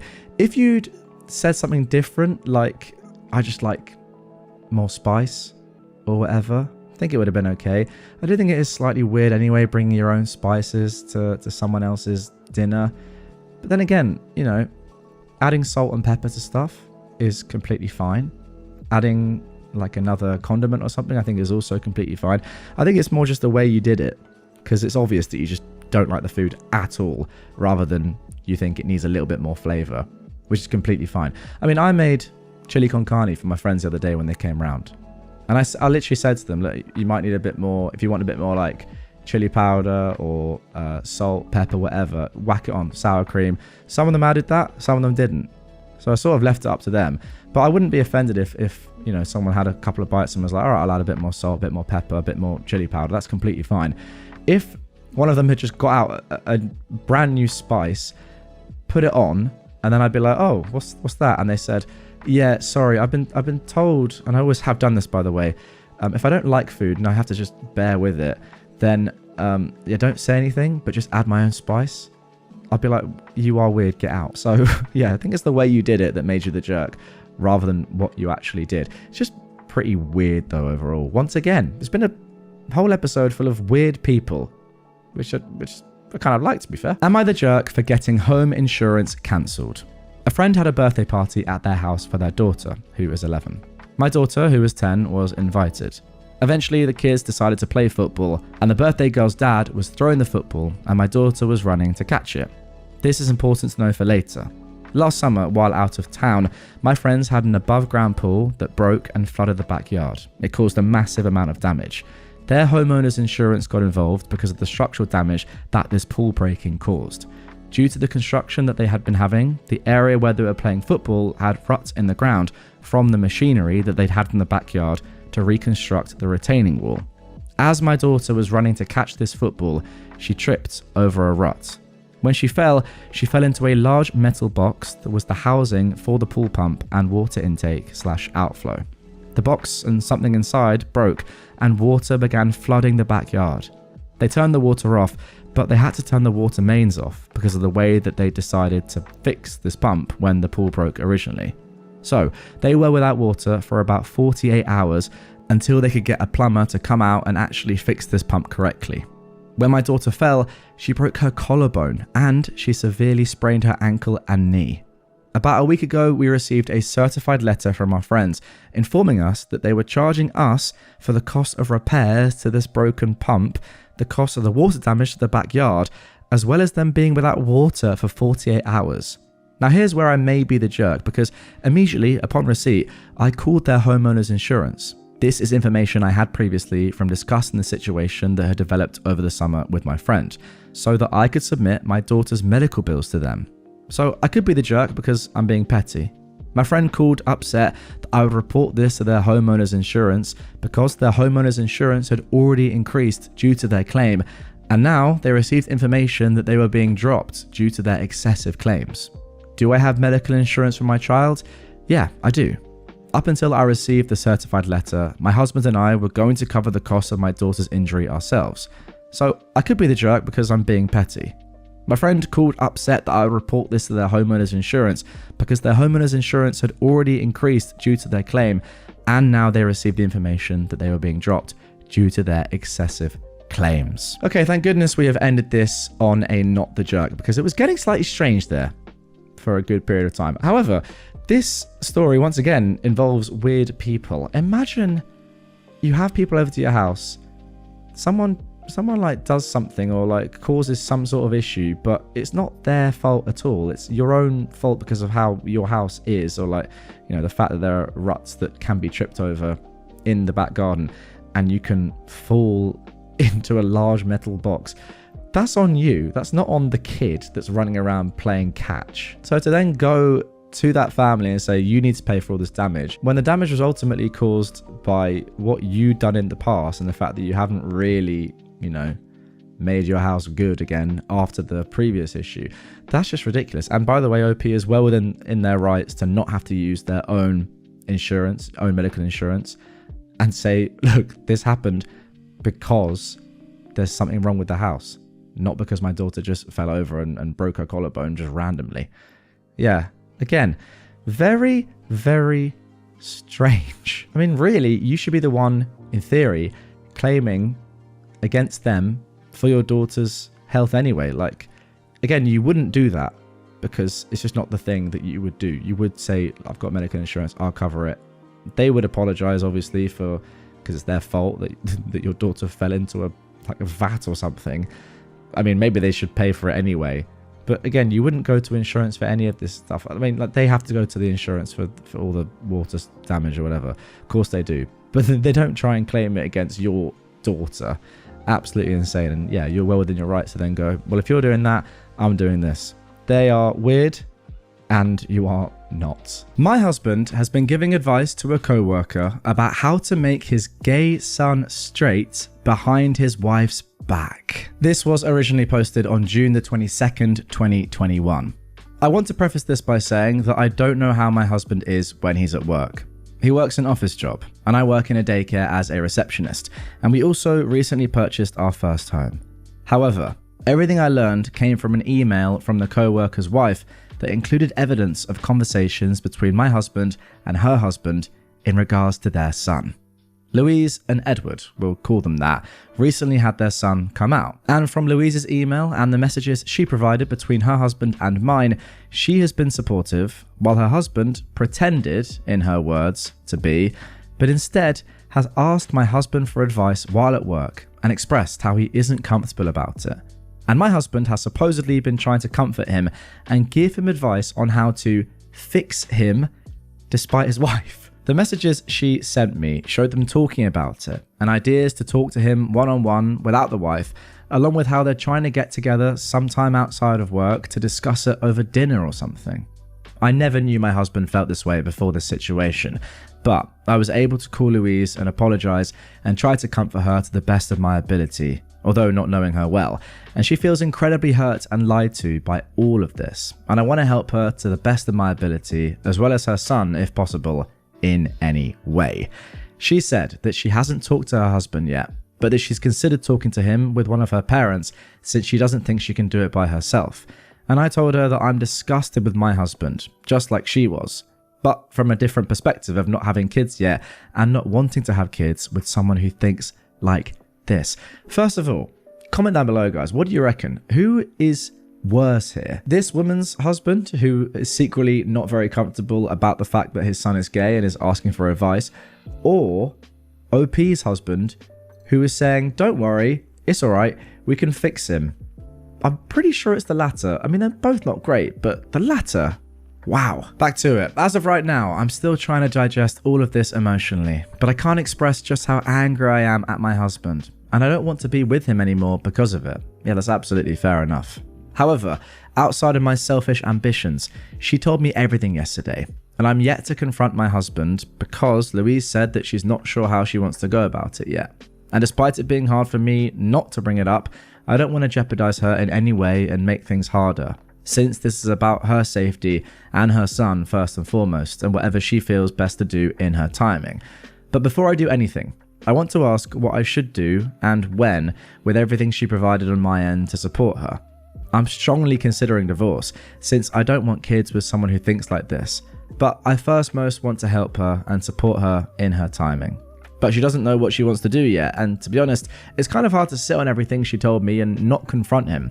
But just thinking about her safety and her son's keeps me grounded, and I just want advice on what to do here moving forward. A quick edit here as well. In the messages between my husband and Edward that she showed me, my husband said that if it were his son, he'd, quote, set him straight, and mentioned punishing him by taking away privileges and not taking him to sports until he changes his mind, along with suggesting that they go to dinner to talk about it outside of work, and about Edward's wife too, since he wasn't thrilled with how open she was to it. Wow.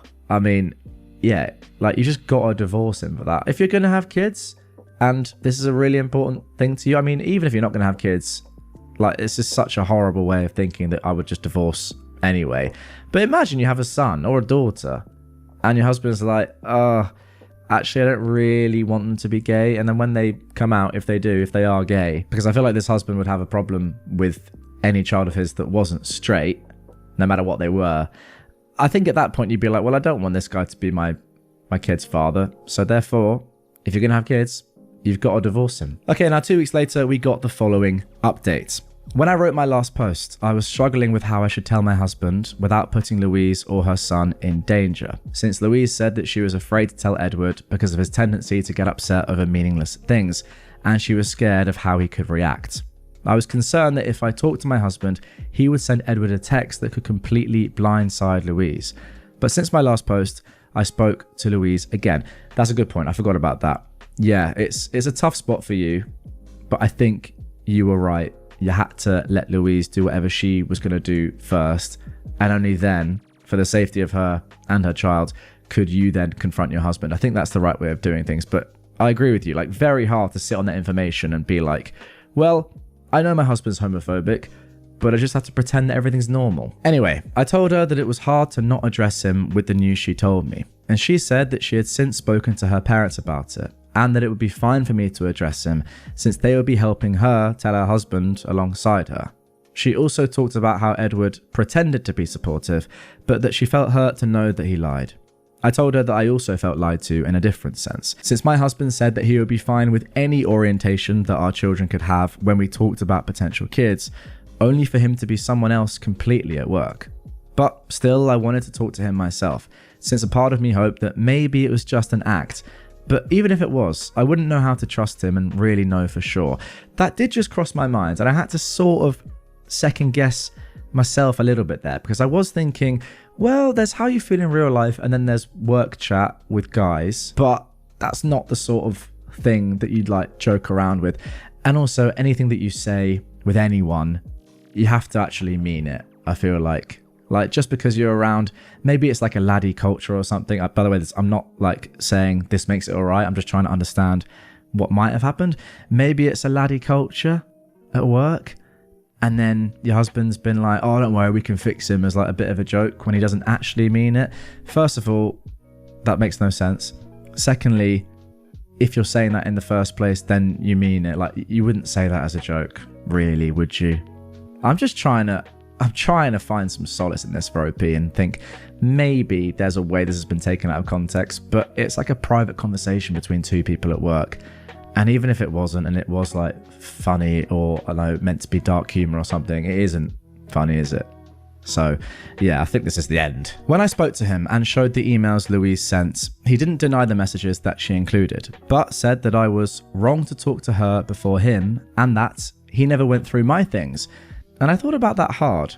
I could have talked to him first, but I chose to call Louise because I was afraid of him telling Edward and blindsiding Louise before she was ready. However, he said that wasn't an excuse and that we come first. But when I asked how he could say what he did in those messages and tell me that he was supportive of our potential children having a different orientation, he said that, quote, "I'm probably not the woman he thought he married when I'm at work." What a disgusting statement that is. And that I'm being controlling by questioning his work behaviour. And he said that he didn't know if he could trust me either, and that he wanted space between us for a bit. When I asked him straight up what he meant in the messages and his stance on it, he said that Louise was stupid to support him and that he's tired of how overblown gender topics are. He also said that the boy only did it because it was popular and that he probably doesn't get it and will regret it one day. Okay. By the way, just for the record, I didn't try and stand up for this guy with what I said before. I was just trying to find maybe like there was a way in which he'd been pushed into saying something he didn't really mean as a joke, trying to fit in with guys at work that aren't like him. No, I think we're past that point now. Wow. When I asked him what he meant by wanting space, he said he would inquire about staying with his brother, and I was considering staying with my parents before he said that. But as of right now, he's staying at his brother's, and I've been at my parents' for the past couple of days, and they have been supportive and open to hearing me vent. Lately, I've been second guessing myself a lot, and my dad says it's because my husband tried to shift the blame on me, along with how his real self came out when he wasn't around me. And mum said that he had a lack of character. I still want divorce because I still want to have children, but I don't feel like I can have it with him because trust is shattered. But I'm also afraid that I'll never get married again. But I'm not going to let that pressure me into staying. It's worth saying OP is 26 and her husband is only 28. That's like my age. I don't have a wife. So you'll be fine. I'm sure of it. I mean, like, the fact that you're already married at 26 is relatively early, I would suggest, in these days. I mean, depends where you are in the world. But in the Western world, 26 being married? Pretty early, I would say. So don't worry, you've got like loads of time to find someone else. Like, your age is not a reason to stay with somebody ever. Let me make that abundantly clear. My husband, on the other hand, has turned to social media to talk about me being unfaithful, among other things that aren't true at all. And I feel like he's just trying to get out ahead of it. My parents are already helping me with a lawyer, but for the emotional stuff, how do I cope with the fear of never getting married again or being looked down on by other people or friends who don't know yet, along with the doubts that always creep in? You just have to think to yourself that these are inevitable and there's nothing you can do about it, but it's always going to happen. Like, I know I've just said what I've said, and logically, of course, it makes sense. But if you're actually in this situation, then yeah, like, you're fine to have these thoughts, but they will pass. And all that will happen is you'll probably be single for a couple of years, maximum. Then you'll find someone and you'll be like, wow, why on earth did I waste time on my ex? Like it's easy to say from the outside looking in. It just is what's going to happen. You're 26. Well, that is young. Younger than me. Okay, now let's get into the final update, which came a year later. July the 8th, 2022. The original post was June the 22nd, 2021. Again, like all these stories, I never really read ahead because I don't want it to get spoiled for me. I just sort of check that it looks good and is a good length for an episode. So I hope, like you guys probably do as well, that there's a good conclusion to this and that they have broken up and OP's found someone else. But let's see. A couple of months ago, I wrote about my husband who gave advice to a co-worker behind his wife's back on how to make their gay son straight. I've since divorced him, but the kid has passed away. That sentence, I was like that, and then I was like that. That's shocking. Okay. I honestly wasn't sure if I wanted to come back and write this, but I'm not sure I could go without it too. The past couple of months have been a lot emotionally, but long story short, there was more going on at the time of my original post than I thought, and I think it's important to add. But before I do, I'll add some context from before. My ex-husband works an office job and we never had kids together. A couple of months back, I received an email from the wife, Louise, of an employee that my husband worked with, and the email included messages between my husband and her husband, Edward, regarding her son, Jake, 14, who recently came out as gay. Louise was supportive of her son, but Edward vented to my husband at work while pretending to be supportive at home. However, he did more than just vent. My husband did more than blindly agree with him. He said that if it were his son, he'd punish him in ways that would challenge his decision by pulling him out of sports and limiting him to only girls' sports, along with removing friends until he got his act together. In addition to that, they also talked about Louise and how Edward was disappointed by her support for Jake, and my husband offered to go out to dinner to discuss Louise and fix him behind her back by talking to Jake away from her on various drives among other things, and he even recommended a father-son weekend away to work on him. They also used derogatory words in the messages that Louise shared, and after reading everything, I decided to confront my husband, but not before Louise was ready for the following reasons. Edward had cut off a lot of support from Louise's corner, and when we talked over the phone after the email she sent me, she said that she was yet to tell her parents for support, and I tried to put off on immediately confronting my husband in case he'd message Edward and blindside her before she was ready. It was hard to sit on it, and I did for a few days, but I figured it was easier for me to do that than risk putting them in danger before she was ready. But when I did confront my husband, after she got her parents involved and a plan, he was less than pleased. I told him about the email and the messages I saw too, along with how my husband once said he'd be fine with any orientation that our future children took, and he did not refuse that the messages were indeed his. However, he said I was wrong to talk to Louise before talking to him and that we come first. He also said his job was his personal space and that he didn't like me snooping around in it. Finally, he said that I'm probably not the woman he married when I'm at work, and in my last post I said that that hurt the most. He also said Louise was stupid to support Jake because of how overblown gender topics and LGBTQ are, along with how Jake probably did it for attention and will regret it one day. After that conversation, he said he was going to stay at his brother's and I plan to stay elsewhere too. He didn't put up a fight and I went to stay with my parents, but that conversation was when I decided on divorce, and he eventually said that he wanted divorce too. So, what's happened since? I want to explain what I said at the top about how there was more going on at the time that I knew about, so I'll do it now. Edward had already enacted his plan of taking Jake to hang out and tried to convert him one-on-one before talking to my husband, and she only found out after coming across their messages a few weeks after he had already started, Louise that is. He also told Jake to not tell her about it, but she had a hard time getting Jake to tell her everything that happened when they were alone, and that included a therapist who she got to talk to him along with private resources that would encourage him. However, the reason I'm returning to this is because Jake has passed away, and he passed while Louise and Edward were still in the stages of their divorce. I had the chance to meet with Louise in person, as well as her son once too, and she told me that her parents were fully on her side and assisting her in the divorce process. Edward wasn't thrilled that she emailed me their messages, but she had her parents there when she talked to him. She also said that she had a hard time telling Jake about the divorce, but I want to make the last part of this about him. Jake took his own life, and Louise said she felt responsible for his death and has been really hard on herself. She also said that she was never able to find out everything that happened between Jake and Edward when they were alone, and that goes for the therapist too. She is currently trying to investigate Edward with help from her parents and a lawyer. But in regards to Jake, I want to say this. I don't think I will ever be able to move on, and part of that is because I feel disgusted at myself for even associating with someone who played a part in this, in my ex-husband. It's been hard to do anything on some days since finding out, and I've even been prescribed prescriptions to help me lately as well. It's been even harder on Louise and her parents. But when I asked if there was anything I could do to potentially help remember him, she said that she wants to encourage others to keep fighting so that the same doesn't happen to others too. And that is what also made me want to write this.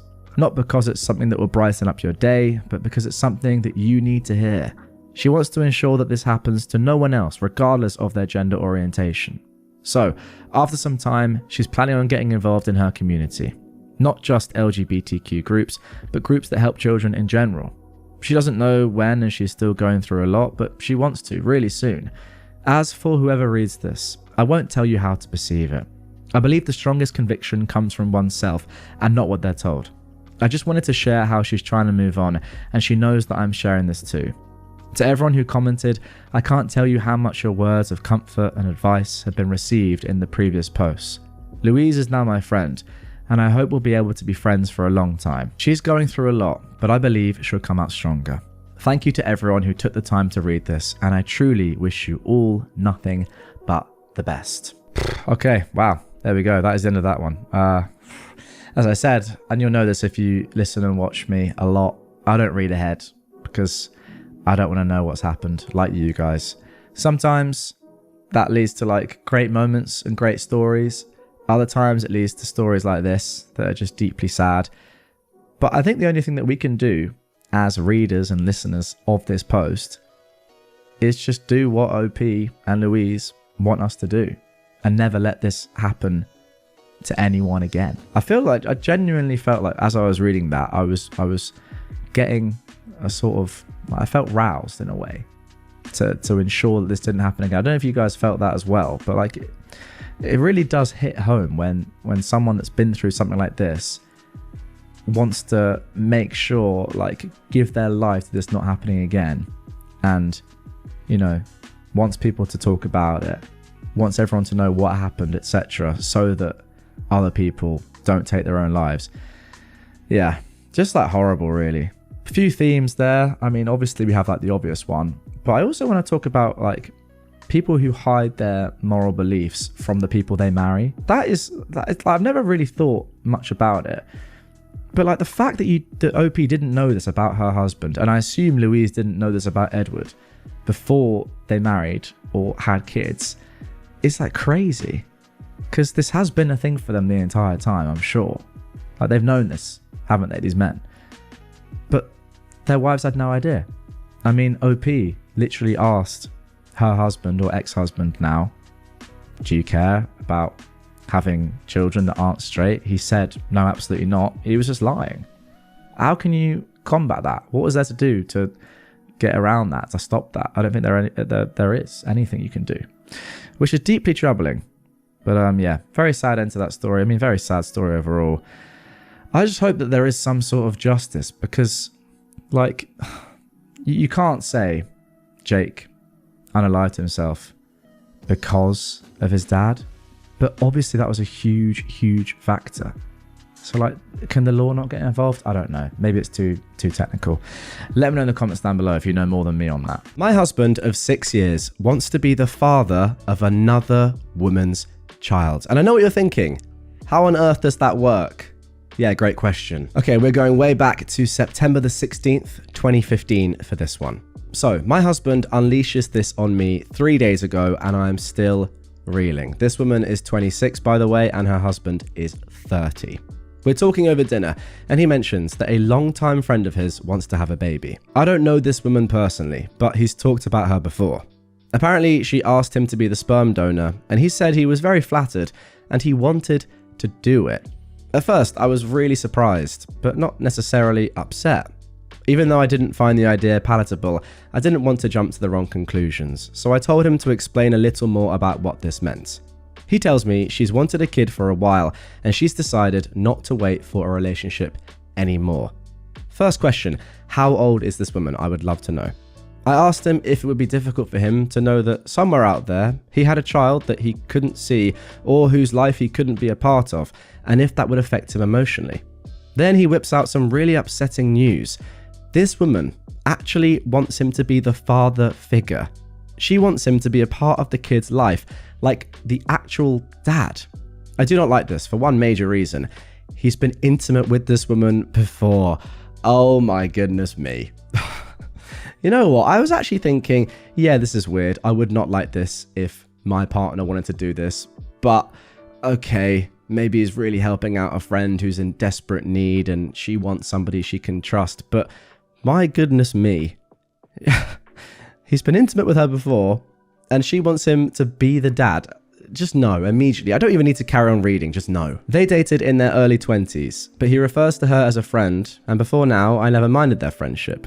I assume they didn't think of each other that way anymore. They still might not, to be fair, but isn't it very freaking intimate to share the active parenting of a child? I just don't know if they'd keep it platonic, considering their history and this very bond-building event they want to plan. He said I'm overreacting and that I'm not showing trust in him. I'm being insecure, and it's insulting because he's always been loyal to me before, and I have no reason not to trust him.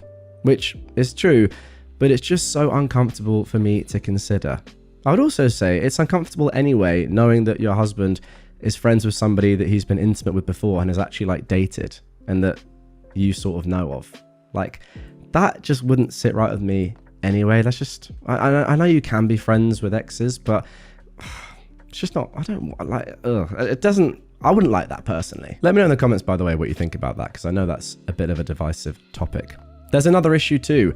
He and I have talked about children, and I let him know fairly early in our relationship, right when we started getting serious, that I have some fertility issues that may make it difficult to have kids in the future. I let him know that I've never gotten a specialist opinion and that nothing was certain, but I've been told it may be a concern in the future. It wasn't something in the forefront of my mind. We'd both agreed, I thought, to put off planning a family for a few years. So to me it was a distant issue, one that I thought I'd just deal with later, when we were trying. He goes on to tell me he and this woman have been discussing this for a few days, and he's going to do it because I might not be able to have his kids anyway, and if it turns out I can't, he wants to seize this opportunity because he might not get another one like this later. This gets worse and worse with every paragraph. That is horrific. I feel hurt. My emotional reaction is that I'm somehow inadequate, even though we haven't even started trying for kids, and I haven't even gotten a specialist opinion. I feel written off. I feel shocked. I'm very freaking upset. But deep down, I wonder, what if I can't have kids? Is it fair to deny him parenthood? Am I looking at this the wrong way?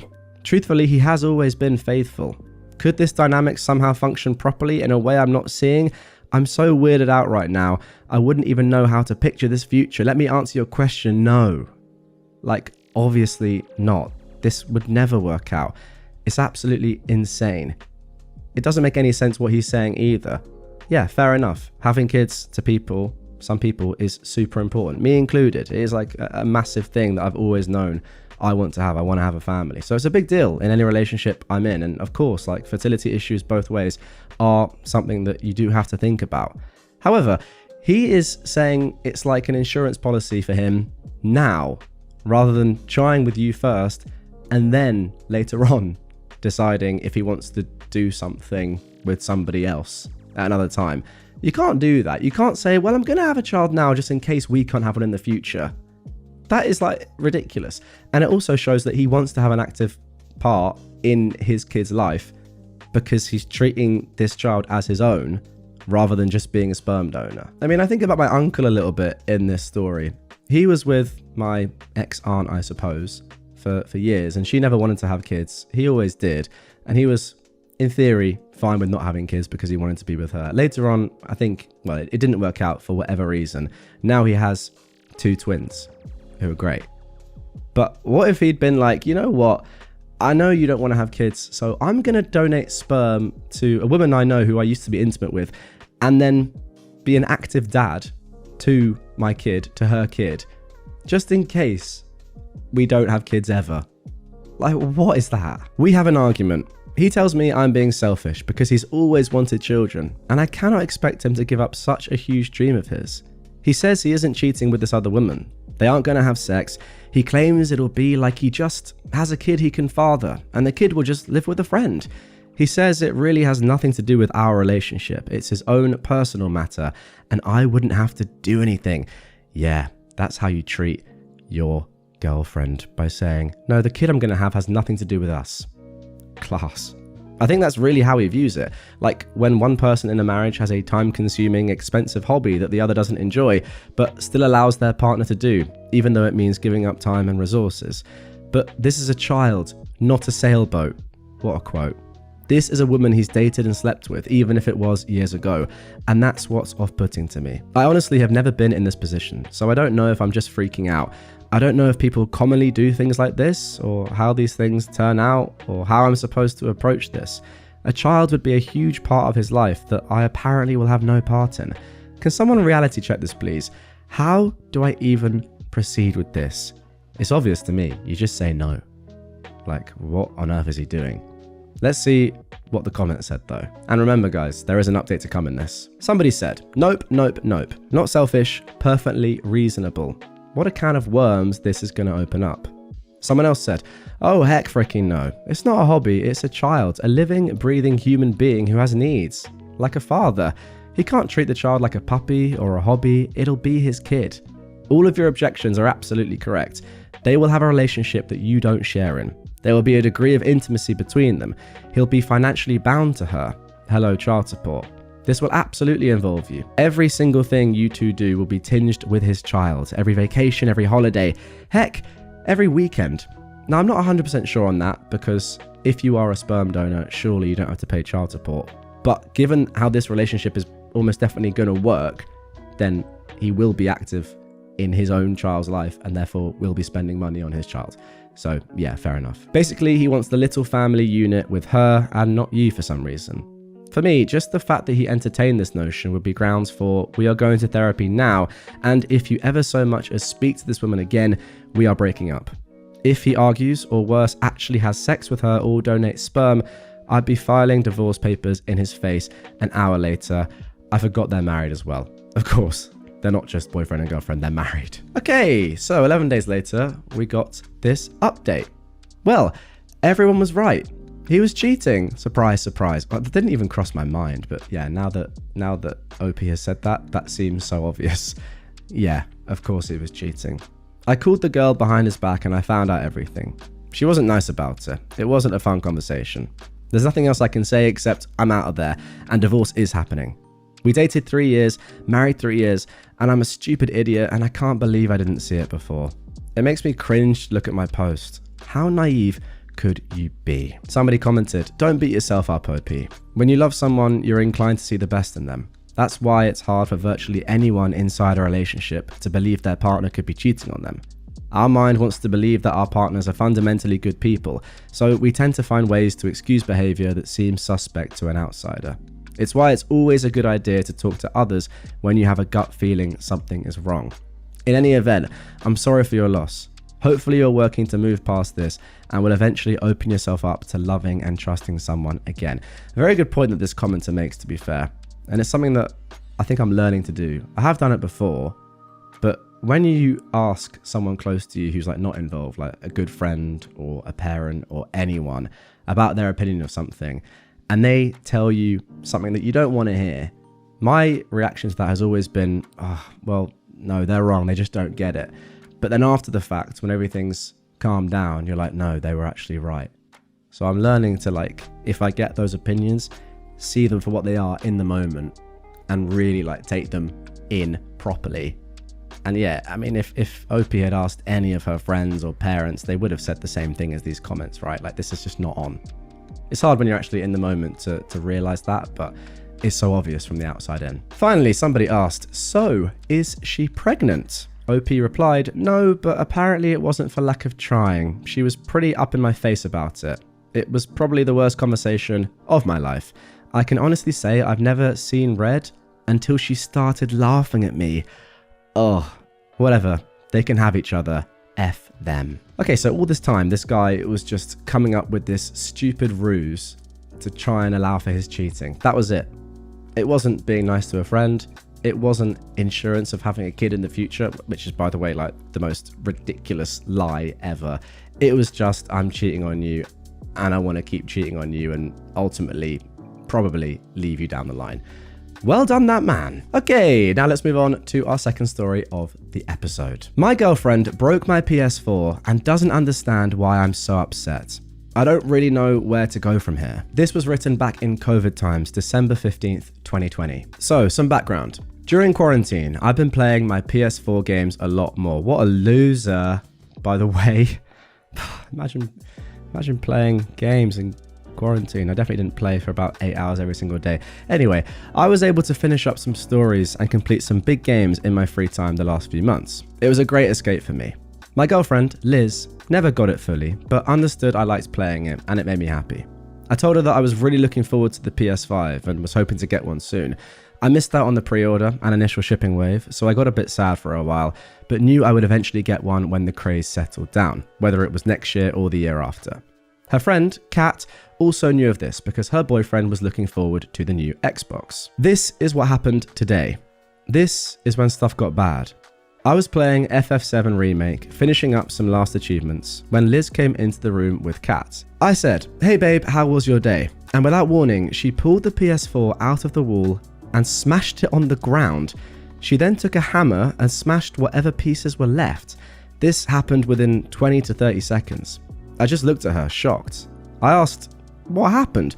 Why did you do that? Did I do something to make you mad?" This was when I noticed Kat was recording everything with her phone.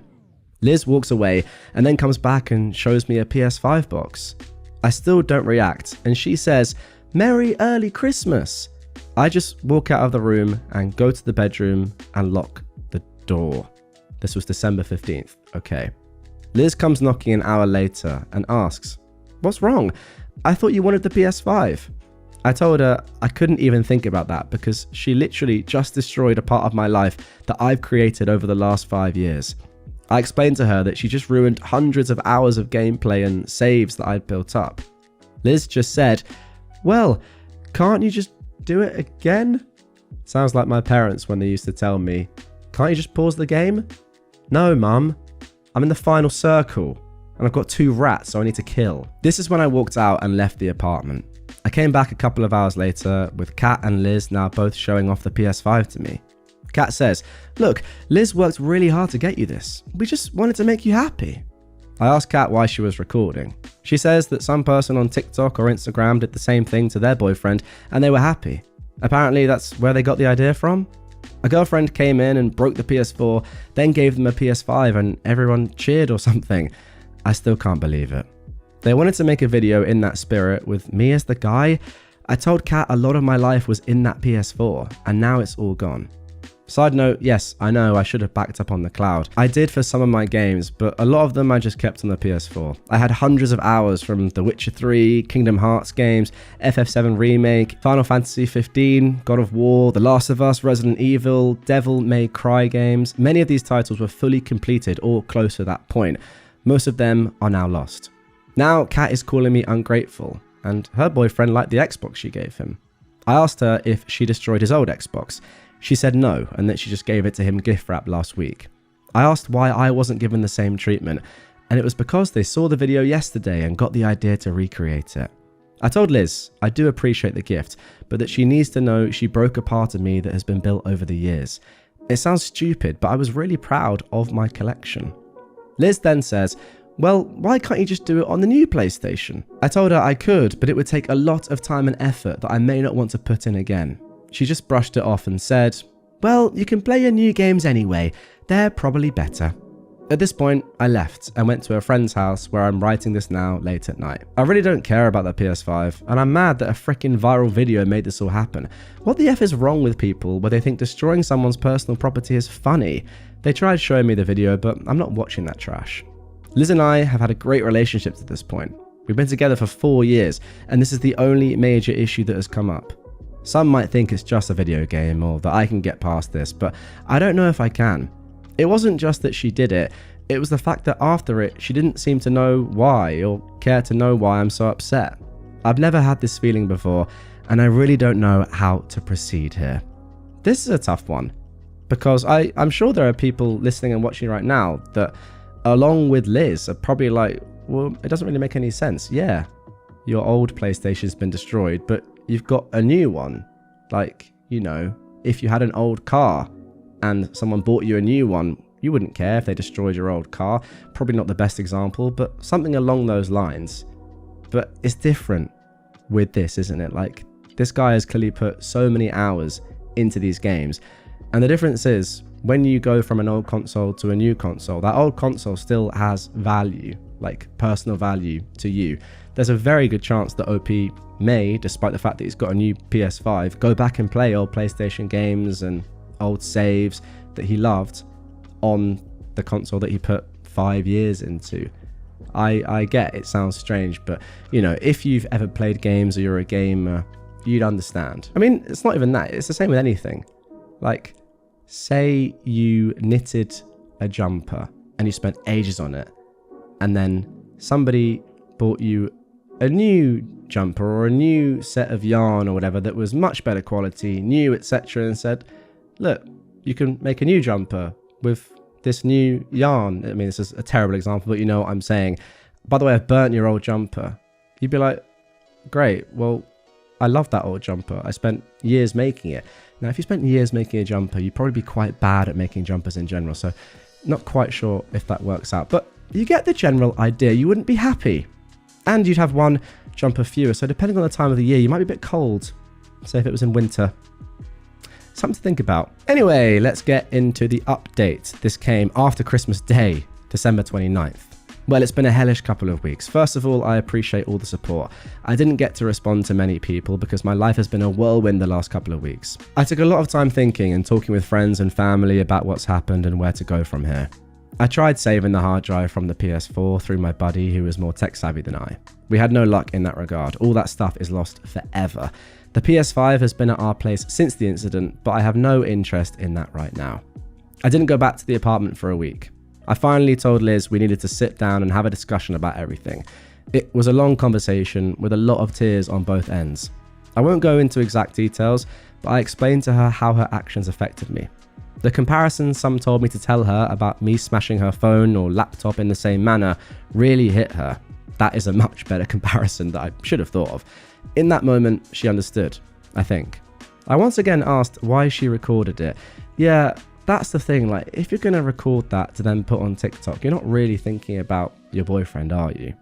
She said she wanted to capture the moment of my happiness. It wasn't about Instagram or TikTok clout or whatever. Okay. She thought I'd be ecstatic and wanted to have that moment captured forever. I told her I understood that. Okay, fair enough. Finally, I told her the truth. I told her I couldn't trust her anymore after this. She destroyed something dear to me. I broke up with her. Maybe it's irrational. Maybe I'm overreacting. I think after the conversation with my parents and friends and her, I realized that I can't love someone who doesn't empathize with me enough to know that breaking that PS4 was a bad move. The incident should have never happened if she knew how much I cared for this, especially during a year as rough as this. I told her that I'm moving out of the apartment to live with my parents for a bit. I said that I'm breaking the lease in March, so she has until then to find a new place. She was upset, but I stood my ground. So I spent Christmas with my parents, and while a little sad, I think it's for the best. She's tried to reach out, but I told her unless it was about stuff about the apartment, then I don't want to talk to her right now. As for me, I think I'm done with gaming. I'll find something else to keep my interest. I didn't take the PS5. It'll be really hard for me to find my joy in it after all of this. I thought I'd marry Liz. We were college sweethearts and we were happy. Now everything is broken, just like my PS4. Hard not to laugh at that, sorry. And so I'd rather not be reminded of that anymore. For now, I'm just going to be alone for a while and figure things out. I believe that everything will work out in the end as long as I keep myself honest and hardworking. Happy holidays. Oh my goodness, I'm just looking in the comments and somebody's actually, sorry, I've got to go give myself, sorry, I can't even speak. I've got to give myself some credit here. Look at this. I'm an avid knitter. Imagine if my partner would cut up all of my current projects right in front of me, then pulled out a bag of expensive cashmere yarn, expecting me to be happy about losing hundreds of hours worth of work, and just telling me to do it again with this yarn. Sorry, is that not exactly what I just said? And I know nothing about knitting. A little bit of respect for me in the comments, by the way. What an analogy, I should never have doubted myself. But yeah, there we go. That is it for that story. I do have to say, I'm not sure if this warrants breaking up with somebody. I know the comments are going to be against that thought, but I just don't know if it's like if you've got a really good relationship like you say you do, and you've had no major issues in 4 years, and you thought you were going to marry this person. It does seem to me as if she is genuinely sorry. Like, yes, she obviously should have realized, she should have understood, she should have not done any of this. Like, you shouldn't have to explain to her why what she's done is so ridiculous. But if it's just one incident, like there are much worse incidents that happen to people and they get through it and stay together and live a happy life. So I just feel like, is it worth like destroying a 4-year relationship with someone that outside of this you love that much? I don't know. A couple of questions. So were you living together in COVID? Yes. You've said during quarantine you were playing your PlayStation a lot more. You've been playing it for 5 years, so that means it's been in your life as long as Liz has been in your life. And I'm sure like it's obvious that she would know how much it means to you. It's impossible for her not to know that after being with you and it being in your life for that long and clearly being a big part of your life. You say at the start that she never got it fully, but she understood that you liked playing it and it made you happy. So maybe that is all I need to read. I don't know. Let me know in the comments what you think about what I'm saying. I just feel like it's so hard to find somebody that you really love and want to spend like loads of time with, ideally your life with. Is it worth sacrificing this person just because they did this one thing? It's hard to know because, you know, we don't know the nuance and we don't really know how sorry she is. But it sounds to me as if she's pretty sorry. I wouldn't do it again. She understands. She just probably got led by a cat a little bit. I mean, look, I'm not passing the blame at all. She did what she did. It's on her. But 4-year relationship for this, I don't think it's worth it. I really don't. I mean, she has said some really stupid stuff like, can't you just do it all again?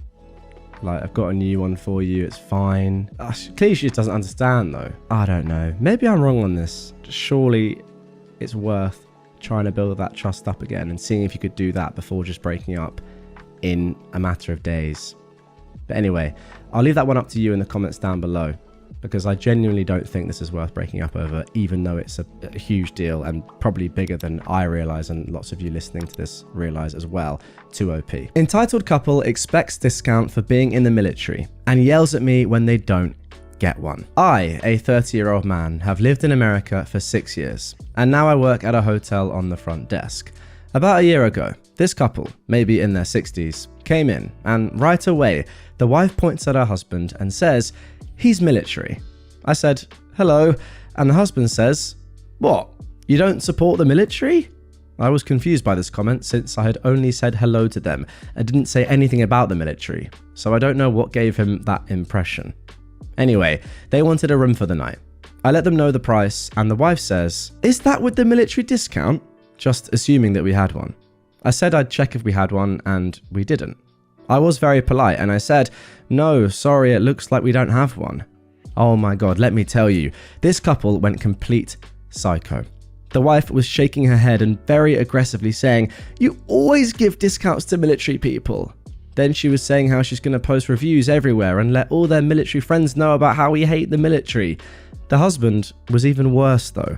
He was literally screaming at me and saying, "I fight for this country." And he actually said, "If it wasn't for me, you wouldn't be able to stand there and act like a..." Then he just went on insulting me, calling me a mother effer amongst other things. I was actually recovering from minor surgery at the time, so I didn't really feel like arguing. The only thing I said was, "I just work here." But he didn't respond to that and just kept yelling and swearing at me. I think the wife eventually realized he was getting out of control and she started to coax him out by saying, "Come on, we're going to go to other hotel." He was slowly walking backwards towards the door while yelling at me while his wife was trying to get him to come with her. The last thing he said was, "You and all the other effers at this hotel are a bunch of..." Then he just swore a lot more before finally leaving. I'd heard stories about these military types that expected people to worship them because they're in the military, but this was my first time encountering them in person. I was totally shocked that people, adults, actually behave like that. I know that not all military people are like this, but what makes some people act this way? Why do these people think they're special for being in the military? Okay, I think the important thing here is to separate people that have been in the military with people who are just bad people, because there obviously is going to be some crossover there, but I don't think we should look at this and be like, oh, ex-military people or military people are so bad. It's just that these two are examples of bad people who are trying to just force their military service onto you for their own good. Now, don't get me wrong, people that have been in the military deserve discounts and they deserve to be praised and maybe even heralded, in my opinion. It's a very selfless thing to do that not a lot of people would want to do. I mean, I would not want to do that. So, respect. But also, don't throw it in my face. Like, well done. You made a choice to fight for the country. Like, that was still your choice, right? I mean, if you're a jerk and you join the military, you're still going to be a jerk after you've left the military. I think that's probably the case here. My roommate's girlfriend has started working from our home. I am a 32-year-old woman, and I live with my fiancé, a 33-year-old man, and a roommate, who is a 29-year-old man. We live in a 3-bedroom, 2.5-bath house. My fiancé and I have the master bedroom with an ensuite bathroom, and my roommate has a bedroom and the other full bathroom. The third bedroom is a guest room / my roommate's office. We moved in about 9 months ago. My partner works 9 to 5 in office. I work from home. My roommate works from home 1 to 2 days a week and is in the field the others. The schedule changes with him working from home more in the winter, and in the summer, he tends to be working away from home more as it's an outside job. He started dating his girlfriend, who is 22, a couple of months before we moved in, and met her through his work. She lives with her family about 45 minutes away. Up until about a month or two ago, she would stay over a couple of nights a week, and they often travelled on weekends. I had no problem with this. They would cook maybe 2 nights a week, and they generally stay in his room, even though we've left the living room open to them on occasion. About 3 weeks ago, the girlfriend switched jobs and now works from home. However, this has meant that she has spent nearly every day working from our home in his bedroom. She is pretty quiet and doesn't take up much space. However, I'm getting a little resentful. I agreed to live with the roommate knowing that he does not work from home. He's complained about the TV I have on in the background. Not the volume, but the actual show, as he hates reality television. It's maybe uncomfortable, but I put up with it because he's not here much. With her working here, I feel uncomfortable. She takes meetings throughout the day, and as petty as it sounds, I'm resentful that I have to keep quiet for someone that doesn't even pay rent or utilities. I should mention that he pays less than a third of the rent and only a fixed portion of the electric. My fiancée agreed to this without me knowing, but that's another issue. For example, last month's electric was $475 and he only pays $75. That was more reasonable with him gone so much, but it's not fair when she's working here when he's not even home. On top of that, our internet isn't the fastest and I resent that I'm sharing it with her. On top of this, in the last week they've been taking both parking spots in the driveway, so we have to park in the grass or mud. I know we need to talk to him, but I wanted input before I do. She is generally quiet and they are respectful. Honestly, it doesn't make a huge difference in my life, but I think I'm annoyed in principle. How would you handle this, or do you have any advice? Okay, first things first, and I'm not sure if you guys did this. I wonder if you had like a little contract in place, you two and your other roommate, before you moved in together, or do you have a general agreement of what is sort of allowed? For example, if your husband or fiancé, husband-to-be, has said to the roommate, okay, you can only pay $75 for the electric. Like, is that written down? Like, how have you come to that agreement? Is that a formal agreement, etc.? What I'm trying to get at is, have you written down or formally agreed the roommate gets this use of space, pays this amount of money, etc. We get this space, pay this amount of money.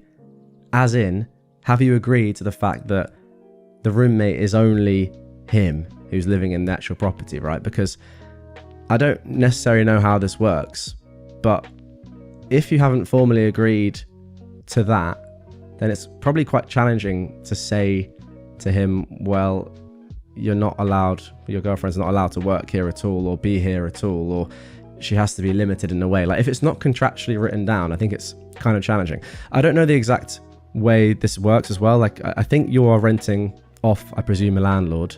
Like, you don't own the property. So again, I don't know in terms of that contract. Like, normally it's a very long contract when you rent a property, and it says you're limited to the number of people that you've agreed to rent there actually renting there. So if she is working there every single day, then that is going against the rental agreement. Hard to know because I don't know the contract or the situation and who owns the property. But if this is like against the contract that you signed when you started renting out this place, then you definitely have grounds to say, okay, this isn't going to happen. Like, you don't even live here. You can't be doing these things. Now, on a less formal basis, I would probably just have a word with your roommate and say, look, this is not right. Like, you can't take up the entire driveway. She can't be here every single day. She's using utilities and not paying for them. I'm having to be a little bit more conscious of how I'm acting because she's here every single day. That's not really fair. That's not really what we signed up for. And then you should be able to come to some sort of agreement. I'm sort of jumping the gun there, but I feel like if it does get a little bit sticky, then you have to go back to the contract. I mean, ultimately, she's not on the lease, right? And the lease should have maybe something that says visitors can stay X nights a week, or there should be something about visitors on the lease. You got to go and check that, and then use that evidence or whatever it says on there to then go to her or the roommate and say, look, you shouldn't really be here at all when the person who's actually renting here isn't here. Let's be realistic. because you're not paying any money to this. You're not on the lease, anything. So here are the facts. But without that contract, without that lease, there's a limit to what you can do. So get the contract. Woman demanded I admit fault in minor car crash she caused. I was just chuckling to myself about this story, so I thought others might enjoy. Based in the UK, left lane drive, which might help this make sense. Okay, so I was driving along in a small country town at about 20 miles an hour one morning, coming towards a left bend where a minor road also joins from the right.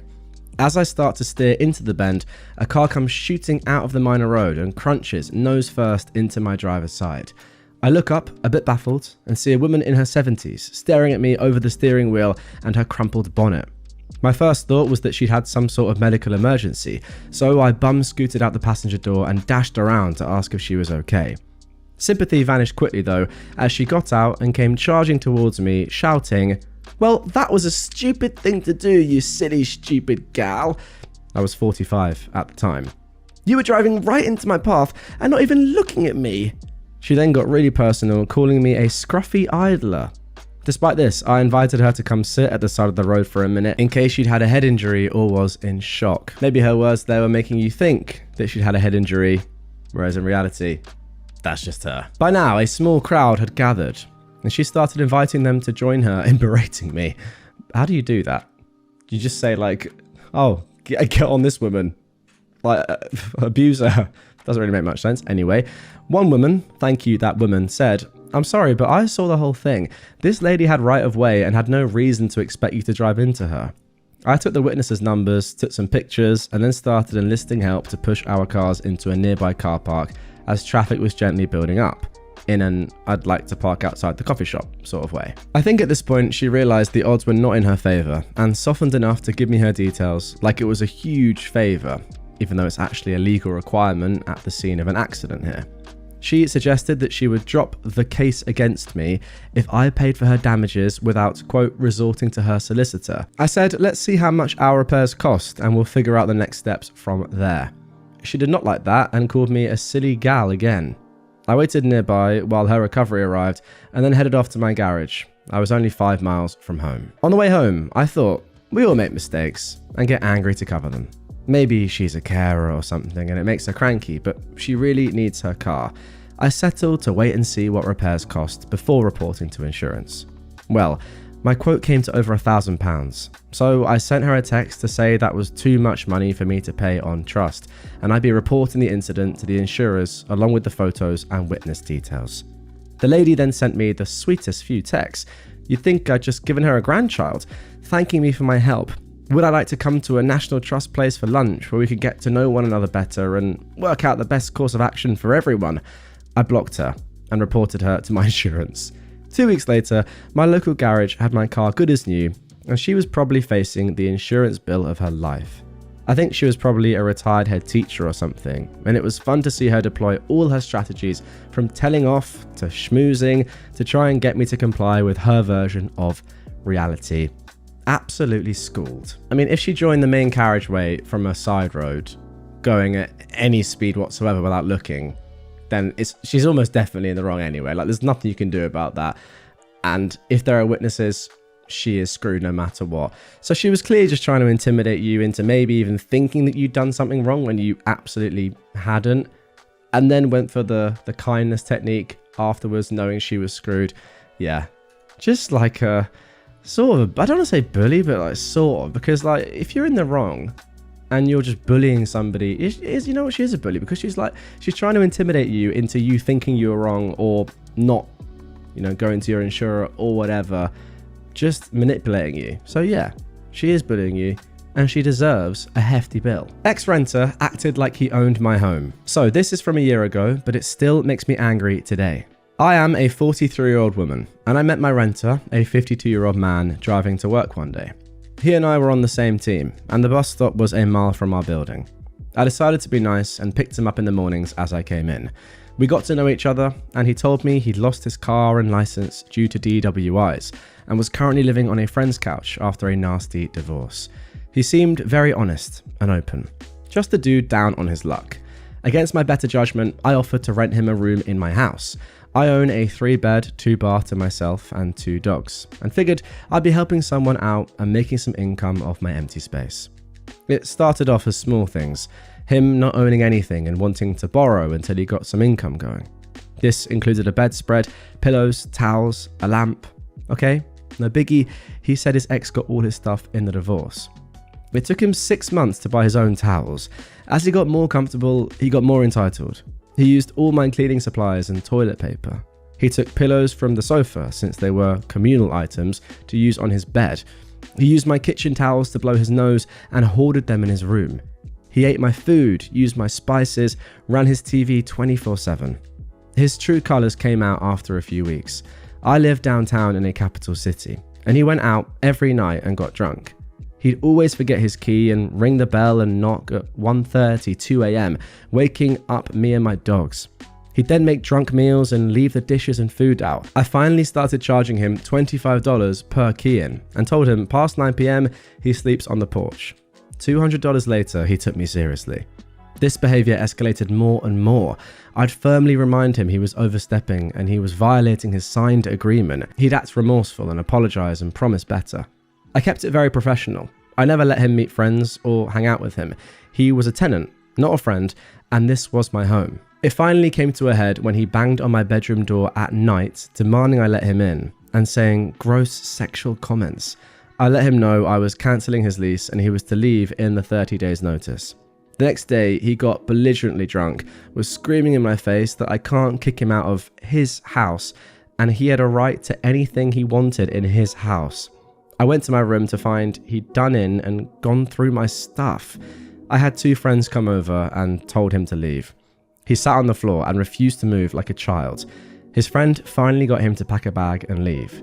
The next day, he came back saying he was going to sue me and sent me a Venmo request for money to compensate his emotional damages. No. He also refused to give me my key back until his friend threatened to leave him on the curb. I filed a police report and let our managers know I no longer felt safe working with him. It's been a year and I still see glimpses of him. He is smug as ever, but at least not in my home. Oh yeah, I found out he was telling people at work and our local food mart we were married. What the heck? The last line sums up this guy. I cannot possibly imagine why he's divorced. What a weirdo. That's like my worst nightmare, by the way, like living with somebody like that. You do it out of the kindness and the goodness of your own heart, and they throw it back in your face like that. I mean, I live now with my mate who I've known for 25 years, and I'm 27. Now that's knowing someone well, so I think I'm okay there. He's actually appeared on the channel before, so if you know, you know. But yeah, it makes sense, doesn't it? Like, do a good deed, earn some money on the side, help someone out that works with you in your company. They've got to be like a decent person, right? And then this like torture. Oh, I can't imagine the anxiety and the stress. Just absolutely awful in your own home. Sorry to you, OP, for getting punished for trying to do something good.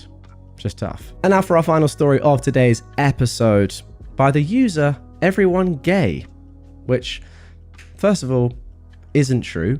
Secondly, is an incredible username.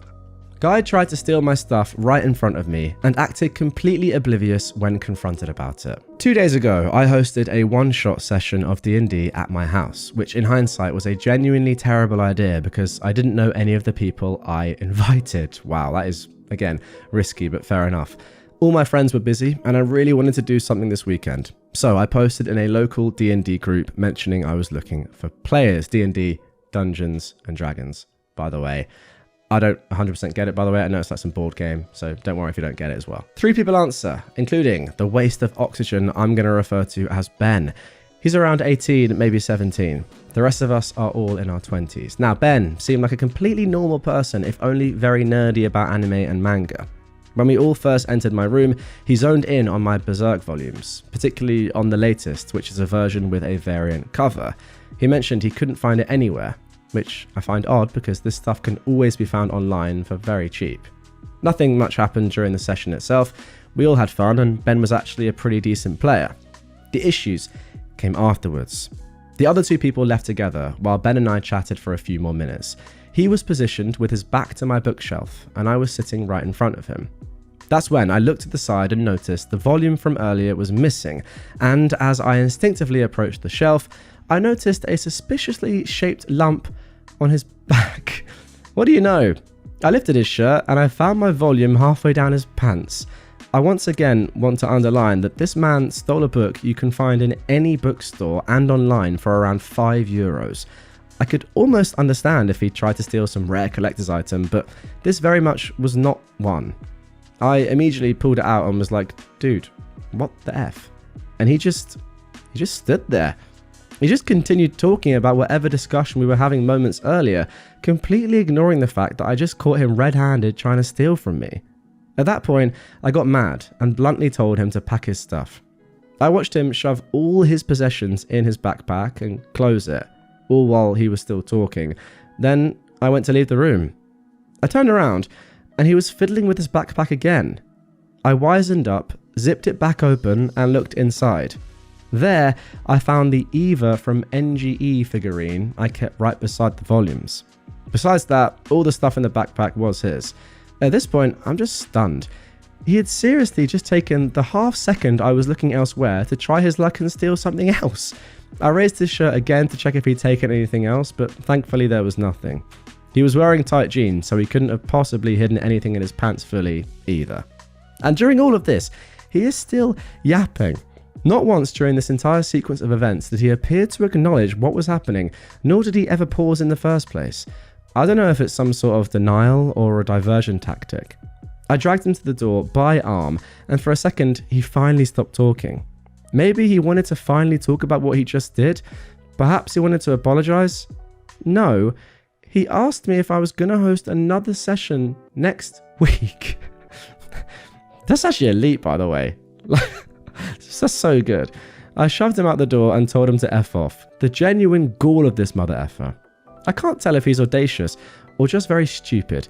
How does someone like this exist is beyond me. What a bloke. Like, imagine that. You just nick something from somebody in their own house right in front of them, and you're just like, yeah, great D&D game, man. Like, you played so well. What's this in my pants? Oh, it doesn't matter. Like, yeah, same time next week, I'll be there.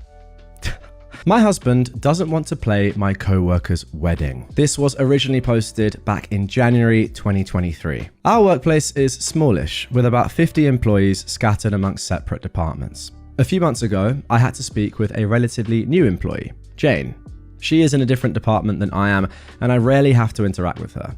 She is a recent college grad, and this is her first job out of college. She normally gives off a friendly vibe, but during my talk with her, she was rather rude and basically insinuated I was stupid with the question I asked. After the interaction, I avoided her, and she has said and done more things in the office that give off entitlement vibes. It's incredibly frustrating. Jane has also recently become engaged and is actively searching for vendors for her wedding. And as karma would have it, my husband has the biggest, most successful wedding band in our state. I help him run the business behind the scenes, but he is the talent and is very well known in our area. I was replying to wedding inquiry emails recently when it just so happens Jane had inquired about pricing. She stated in the email she's seen the band play multiple times and, in her words, needs to have them play for her day to be perfect. I don't think she knows the wedding band and singer she wants is my husband. These emails are addressed to something like name@weddingband.com. We have a pretty common last name. I don't go out to see him play much, and he's only visited me a handful of times at work. My husband knows all the work drama and my frustration with this woman, and he doesn't really want me to have to deal with all of her wedding details behind the scenes. Her wedding day is out far enough that he hasn't booked it yet. He also has a calendar on their website with dates that are open, so clients can clearly see if the date they want is booked or not. My husband suggests asking for an atrocious amount of money so that she will decline herself. I think we should just respond that they won't be a good fit and leave it at that. I want to hear what you would suggest would be professional for myself and my husband. Interesting one. For me, I would just set a price that you would actually be willing to do it for, because no matter who this person is, how annoying she might be, how entitled she comes across at work, and how much you don't want to do this, there is a price, right? Like, say you were like, yeah, we'll do it for $25,000. Then if she says, yeah, you get $25,000. That's what I would do. That is a little bit risky because obviously you do have a general rate, I assume, but also you can be allowed just to say, no, I don't want to do it, and then not give a specific reason. You can just say something as simple as, well, actually, something's come up and there are family commitments, or you don't even have to say that. Just say, sorry, those dates aren't going to work, despite the fact that they were there in your calendar, whatever. So it's an interesting one. I think I would be like, nah, 25k. And if she wants to do it, do it. But what do you think? Comment down below before we get into this update, which came 10 months later. I left it up to my husband about whether to reply to my co-worker, Jane, saying he was available for her wedding. We planned to raise the prices for next wedding season regardless. So after much thought, he responded with a quote, and she accepted. My husband told me to ignore all emails from her and he would handle it himself. I suppose if he's doing that and she doesn't even know you're involved at all and you don't really have to do anything and he's happy to take that on, that's okay if he's willing to do that. Although, given the fact that he's heard so much about her, I'm sure, and how horrible she is from you, I'm surprised he's willing to do this, but let's continue. I cannot even begin to tell you the sighs my husband made any time he opened an email from her. Most of the emails to him were just chit-chat, nothing to do with wedding planning. It was getting to the point where my husband wouldn't even respond to emails unless they had a question that he needed to answer. For some context, most couples book a band about a year out. There's 5 to 10 emails in the initial booking, but then we crack down on the bulk of the stuff we need from them 2 to 3 months before. So over the course of a year, we receive about 40 to 50 emails from one couple. Jane sent my husband 109, yes, I counted, emails between February 2023 until September 2023. So in 6 months, she's sent 109 emails. What on earth? That's like one roughly every other day, if not more. That is insane. Now, that brings us to a few weeks ago. My husband got a call from the father of the groom, the person financing this wedding, who said that my husband's services were no longer needed and forfeited the deposit. My husband, not very sly at all, asked why, thinking maybe the price was the reason. Nope, Jane apparently has been cheating on her fiancé with someone at my work, and the fiancé called it off. I saw Jane at work a few days later, and she seemed fine, even though I now wonder which of our co-workers she has been seeing on the side. Wow, I did not... God, didn't think that story would end like that at all, just not related to your husband, OP, whatsoever. But yeah, fair enough. I suppose it worked out. I'm just a little bit... Well, I was going to say I was slightly interested as to why your husband accepted this work, despite the fact that you've spoken so badly about her. But then again, work is work, and I'm sure he could do a professional job. And the main reason is, you know, you need the money. So it makes sense. But yeah, I would now be, if I was OP, on an absolute mission at work to find out exactly who this woman has been cheating with. That is drama. Okay, now let's get into our second story of today's episode. Now, I told you in the intro, this has a ridiculous title. How about this? Where do I, a 28-year-old man, even begin to inform my 28-year-old wife that I may have caught my younger brother, who is 23, and her younger married sister, who is 25, having sex in my parents' house?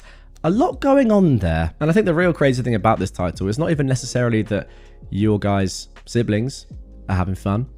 It's that one of them is married. Okay, this was posted in August of 2020. The title really does say it all, but I'll provide the details. I'm at home now and my wife is in the other room on her tablet. Earlier this evening, I drove by my folks' place to drop off some floor tiles I got for my father. He and my mother are celebrating their anniversary and are out of state on vacation. There was like a house party going on the same street, and it forced me to have to park a bit further away than usual due to all the cars, and I don't have access to my folks' garage door opener. So I park in front of a different house and I walk a little ways. I go into the house through one of the side doors to get at the garage. When I get in the house, I'm immediately struck with the sounds of sex. I'm grossed out and confused at first, thinking it's my parents, and they're both in their 60s. That leads me to the next question, which is, would you rather have seen what you're about to go on and see, OP, or your parents making an absolute racket at the age of 60? I actually think there's some beauty in that. I mean, going to town when your combined age is maybe 130 plus. I have to respect that. Anyway, let's carry on. Comment down below, what would you rather find? Before that image can settle, I glass through the door in the house that connects to the garage, and my brother's car is parked there. He doesn't live with my parents. For a second, I'm like, okay, creepy, he took a date back to my folks' place, but I reasoned it's because he has a messy apartment. Not wanting to cause a scene or ruin his fun, I duck out, thinking I'll come back tomorrow. On my way back to my car, I notice that the car parked in front of mine actually belongs to my sister-in-law. Now, I didn't see her in that house, and I have no idea what she sounds like during sex. Such an unnecessary comment, but fine. All I know is that her car was there. My folks moved here later in life, so I'm not super familiar with their neighbours, but there is a chance my sister-in-law was at the house party. She is a married woman with 2 kids. I haven't said anything to the wife yet. Part of me is like, keep your mouth shut and pretend you saw nothing. And the other part knows I ought to tell my wife. What the heck do I do? Okay, so when I first read this title, I presumed that OP 100% had seen his younger brother and his wife's younger sister going at it. But actually, he's not 100% sure. I'm just thinking, is there any way in which what you think has happened didn't actually happen? She's not going to be at that house party. I mean, she might be, but it's a bit of a coincidence, really. The one thing you do know for a fact is that it was your younger brother having sex. Well, I mean, almost definitely was your younger brother having sex with somebody, and your sister-in-law's car is right there. Oh, it's brutal. It's only going one way, this, surely. Let's have a quick look at the comments to see what people are thinking. Somebody said, there's nothing wrong with being honest and telling your wife what you saw. You aren't saying that her sister is cheating, you're literally just giving facts. Yeah, great point. Actually forgot to answer Opie's question, what should he do? And yeah, I think this is a great answer. I heard sex, I saw my brother's car, I saw your sister's car, there was a party going on at a neighbour's house. Your sister could be with my brother, or she could be at the party. Opie replied, saying, I've decided to do as someone suggested and drive by my folks tomorrow around the same time and see if the car is there. I'm also going to ask my brother why he's doing sexual things in my folks' house. I'm then going to ask him directly if it was her because her car was there. Based on his answers and how truthful I think he's being, I'll go to my wife about it. There's no sense in embarrassing my brother too much if he just had a random girl at the house. Actually, yeah, thinking about it, that is a sensible thing to do, because you wouldn't want to go to your wife with this information without knowing it's legit, and you can work out if it's legit or not before having to go to ask her or tell her what you may or may not have seen by speaking to your brother. And I'm sure by doing this, you will pretty quickly find out if it was your sister-in-law or not. So sensible. Somebody else said, when you're by the house, call your sister-in-law and see what happens. Either that or stay in your car and see who leaves the house. I'm not sure about that. OP said, it's a different day now. If I drive down there and her car is still there, then it's obviously cheating. I mean, that is also something that you will find out anyway when you go and talk to your brother, assuming that he is at your parents' house. He probably isn't there either anymore.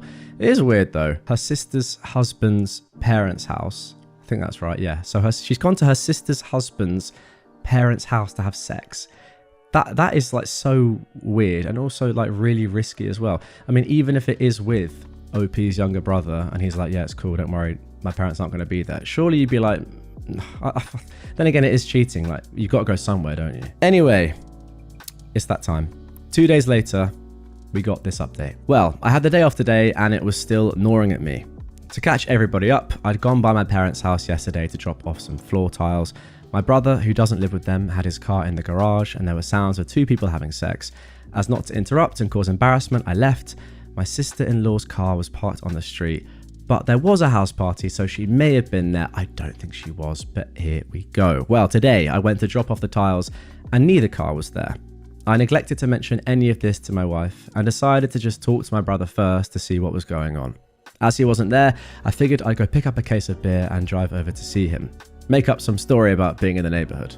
As I'm on the way to do this, I get a call from my wife, who sounds a little distraught. She informs me that she just got off the phone with her sister and that she's apparently getting divorced. My sister-in-law and her husband actually haven't been living in the same apartment for like a week now. Hearing this, I expected her to tell me that my sister-in-law got caught cheating. But it was actually the opposite. The guy I thought I would be helping, well, it turns out he's been having a 6-month-long affair with their kid's former preschool teacher. My sister-in-law had been despairing for a week, having to tell anyone about this because she's ashamed of it. So I breathed a sigh of relief, knowing that if I had stumbled on what I stumbled on, at least there was no real wrongdoing there. I still kept it from my wife and opted to talk to my brother. I would disagree with that, by the way. Just because someone's cheated, I mean, it depends. Actually, no, you know what? I don't disagree with that, because I presume they've broken up at this point and they're not trying to fix their marriage. So yeah, fair enough. I suppose it's fair. I'm still not sure about choosing this individual, OP's brother, in OP's parents' house, but fair enough. You know, she's just found out she's been being cheated on for 6 months. Your logic goes out the window there a little bit. Fair enough. I have said fair enough there 55 times. Anyway, I don't usually show up out of the blue, so he was a little anxious that I was there. I told him about me and what I heard, and he apologized profusely. I then asked him about my sister-in-law's car, and he got quiet. Well, it turns out my sister-in-law wasn't telling my wife the whole truth. Apparently, she has known about her husband's affair for several months now, but didn't confront him until just recently. While worrying about who to talk to about all this, she bumped into my brother at a gas station. He told me that she basically broke down crying over it, and for the last few months, he's been letting her confide in him, and he's kept quiet about it. They started meeting up and having coffee together after that, and as my brother has depression, he was recommending a few good therapists. There was never any major flirting in their meetups. They actually talked about their kids. My brother has a daughter from a previous relationship, so he talked about her. My sister-in-law's husband, who didn't know his infidelity had been discovered, began to grow suspicious of my brother and sent him a message asking what's going on with his wife. Why are they suddenly liking each other's posts so much and texting? When my sister-in-law learned of the message, she saw red and finally confronted her husband, and he walked out. That was last week. So that takes us to yesterday. They went out for coffee again. My sister-in-law mentioned being worried about how to tell her folks and her husband's folks about his affair, but said she was feeling much better with him not in the house. She kept giving him signs, talking about her dead bedroom, talking about being lonely, talking about sexual frustrations, and my brother took the bait and took her to my folks' place, and the rest is history. When asked why he chose my folks' place, he said it's because they have a better TV, and he'd left his guitar there and needed to pick it up anyway. I told my wife when I got home, and she turned from being sad and nervous for her sister to quite playful about everything. So it's looking like my kids might have double cousins at some point. Wow, there we go. I don't know if this is the right word to say, but I kind of feel like that's a bit of a wholesome ending. You know, given what's happened to OP's sister-in-law and the fact that she's had to deal with this for so long, yeah, go have your fun. It sounds like her and OP's brother have an actual solid relationship. Yeah, you know, they've had sex now, but in terms of a friendly relationship where OP's brother has really helped his sister-in-law, yeah, go watch TV on a nice TV. That's the bit I don't really get. Why would you go to your parents' house because they have a better TV? Slightly strange, that. Not the best sort of reasoning. But apart from that, yeah, you're being cheated on for 6 months. Like, have your fun. It's your turn. Sort of what I'd say. I mean, to be fair, maybe, and again, it doesn't sound like your brother really had any plans to ever, like, have sex with her. So maybe he genuinely was like, well, yeah, we can go back to my parents' place. I need my guitar anyway. We can watch TV. They got a nice TV. And then he fully realized what was going on, or at least what she was hinting at. And it went from there. So although, like, in isolation, saying there's a better TV sounds stupid, maybe it's an actual reason. There we go. I think, like, it's actually all right. Like, your brother seems like a nice guy, and they had sex after she'd been cheated on for 6 months. I thought this story would be a lot weirder than it is. I think this is actually, like, the most legitimate way that a married person could have sex with their brother-in-law's brother. And all these familial connections, by the way, I'm trying to get them all right, but this is not my fault. Due to what I'm reading and you know, the level of familial incest involved, in a legal way, but still, it's quite challenging. But there we go. Am I wrong for thinking about divorcing my wife? My wife, who is 30, and I, also 30, have been together for 8 years, married for 5. She's been my soulmate. We hit the same vibe, same hobby, working out, staying home and doing nothing, or just go out and eat some great food. We think alike, we rarely fight, mainly because I let her get away with anything. The main difference we have is our temper. I have a pretty good tolerance towards her, but on the other hand, she has a terrible temper. Her parents were amazed by how much I've helped her to control it. I usually don't mind when she's throwing a tantrum or getting into a trashy mood and lashing everything out on me for no reason. I have pretty good patience. I'll let her finish her shenanigans, then try to talk some sense into her on why she shouldn't act like that. But lately, things have been getting a bit out of control. 1. My parents want to visit us. I haven't seen them for about 5 years because she refuses to let me visit them or let them visit me. I'm just going to stop immediately right here. What is that?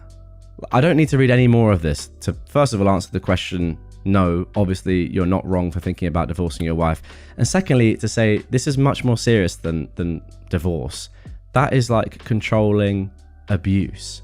You haven't seen your parents in 5 years because she doesn't let you see them. That is mental. Anyway, let's carry on. I miss them a lot, so this time I was pretty firm about letting them come. And she started going bat crazy, and she kept saying she doesn't want to spend any time with my parents due to their difference in political view, and she doesn't like my father's tone. Eventually, I got her to calm down, but she made me promise to only let them come for 2 weeks, and I can only take them out during weekends, and they are not allowed to cook inside the house because it smells. I cook pretty much every day at home, and she's never complained. 2. She would force me to sit next to her and do nothing all night long when I could be doing my own stuff. She would say stuff like she wants me to spend time with her, sure, but then she'll just read her manga or watch his drama that only she enjoys and refuse to let me do my own stuff just because she said so. 3. I really want kids, and she gave me a list of stuff I gotta do if she's pregnant. I'm not gonna list this out, that'll be another huge post, but one example would be I have to give her a massage every day for an hour. 4. No sex at all. The reason she gave me is that I'm fat and I have a belly. Keep in mind, I'm 6 foot, 180 pounds. I work out pretty much every day.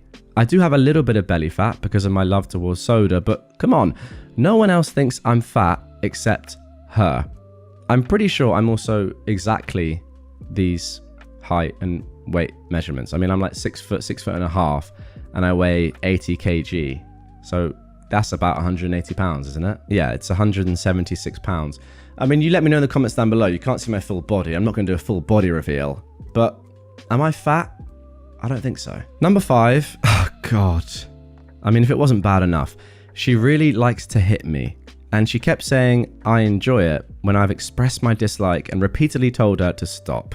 So, I'm starting to doubt if she's the one I want to spend the rest of my life with. We built so much together, I'm also afraid of letting everything go. Well, let me tell you, my friend, you're being abused. Like, if it wasn't obvious from the first 4 points, you are actually being physically abused as well. So no, you're not wrong in wanting to divorce her. You need to divorce her now because what she's doing is actually illegal. It's not just she's not the right person for you. I don't care what you've built together. She is abusing you and controlling your entire life. Just get out of that as quickly as you can. Isn't it mental? Like, you read a post like this and you're like, it's so obvious that this is not the right relationship because this woman is awful. But you still feel bad for OP, not because of what's going on and what's happening to them. That is obvious. But just the fact that they have listed all this stuff that is just so ridiculously abusive, yet they're still questioning whether they are in the wrong or not for thinking about divorcing this woman. It's like insane. It just needs someone to pull OP out and say, look, read this, and you don't know anything about the person that's written this or the woman that he's married. Just read this like objectively and ask yourself, should this man be with this woman or should he leave? That's all it needs, but it's just crazy that when you're in the situation, you don't realize. Okay, now moving on to our next post. Am I wrong for throwing a line my parents always used to use on me back in their faces? Throwaway account because I'm pretty certain my brothers have read it and I don't want them to know my main. I am a 27-year-old woman and I've always been the kid who my parents didn't give a crap about. As the middle child, it was always, oh, your sibling needs us more. And my needs were quite often just not met. Any attempt to get my parents to do something with or for me was met with being called selfish and told my siblings' needs came before mine right now. Neither of my siblings have special needs. They're just both kind of spoiled brats. My brothers, who are 30 and 25, are the golden oldest child and their precious baby. I was the unwanted girl child in the middle. They made this clear in all sorts of ways, from not wanting to pay for my school supplies and wanting me to figure it out, to the way birthdays were treated, to Christmas. Forget them showing up to anything for me, but I was expected to drop everything to show up to any and everything my brothers did. Brothers both got brand new cars for their 16th birthdays, but I didn't need one. I got a rusty bike they found at a garage sale and told if I could fix it up, they guessed I could have it. I fixed it up and they gave it to my brother instead. I moved in with my aunt on my 18th birthday. I'm getting married to a wonderful woman, and my parents just recently found out. They called me several kinds of butthurt as to why I hadn't told them, and then immediately started in on how I couldn't do certain things because of my brothers. I can't have a nice chicken or fish dish, it has to be steak or pizza, or they won't eat it. I can't be too affectionate because you know how guys get around two girls being together. I can't have a wedding party if they can't be involved. I finally snapped. I told them that neither they nor my apparently perverted brothers were invited. That for once, something was about me, not them. I told them I had no interest in making my wedding about their crappy sons who've achieved nothing in life so far because they babied them to the point of uselessness. My wedding was not about what they wanted. My mother cried and my father asked why I was treating them so poorly. I said, "You're just being selfish. My needs come before yours right now." There was a stunned silence before my father told me that it wasn't fair that I'd say that to them because this was a different situation. I hung up and I blocked them both. But my cousin, who I'm close to, said they were making a huge ordeal out of it. They've been calling other family members and then being surprised when they're told, yes, they can believe I'd not want them making my wedding about them or my brothers. My mother apparently posted a long woe is me, where did I go wrong post on Facebook, but took it down after my aunt lit her up in the comments about where she went wrong. My older brother reached out just once to ask if he really wasn't invited, and I said yeah, he really wasn't. He seemed a little upset, but at this point, I don't even care. All he said after that was that I shouldn't have said what I did to our parents, and that they are upset they aren't even invited to the wedding. And even if I didn't invite him or our other brother, I should at least invite them. I refused, and I hung up. My parents and brothers don't know when or where we're getting married. I never intended to invite them, but eloping is starting to look pretty good right about now. My grandmother has reached out only once to say, while she kind of understands why I don't want them there, it was kind of a low blow to throw the line they always used on me back in their faces. I thought maybe I'd get some third-party opinions here, but I don't think I was wrong. No, you were completely right, and I'm so sorry that you've had that as your childhood and that those people are your parents. I don't understand how parents can be like that. Is that just like a we didn't want a girl, we just wanted boys thing? That's not a middle child thing. Because I know there's that whole stereotype about the middle child, but this is like the most blatant favoritism ever that once again is bordering on abuse. Probably is abuse, to be fair. Like, that's not normal. So yeah, well done for moving out at 18. Crazy as well that your aunt, who I presume is your mum's sister, maybe she's not, maybe she's your dad's sister, doesn't really matter, but crazy that she can have such a different personality than your mum or brother, whoever's sister she is. I just find that weird that like people from the same family who are siblings can be so different. But yeah, great move, throwing that line back in their face, but you could do so much more and they would still owe you an entire childhood. Am I wrong for telling my boyfriend that if he goes to a strip club for either of these events, it's a wrap on our relationship? My boyfriend, who is 28, and I, 27-year-old woman, have been together for 3 years. Since the beginning of our relationship, I made it very clear that strip clubs and strippers, even if not at a club, were an absolute deal breaker for me.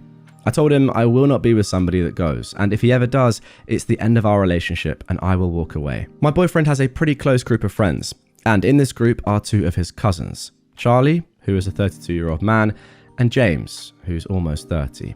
James's 30th birthday is this weekend, and Charlie is getting married at the end of September. My boyfriend came up to me today after work and asked me to talk with him for a bit. I, of course, sat down to listen. He told me the group wanted to either go to a strip club or have private strippers for both James's birthday and Charlie's bachelor party.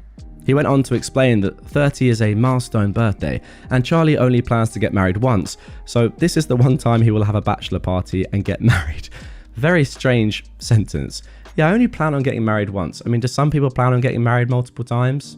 Maybe they do, to be fair, but weird sentence nonetheless.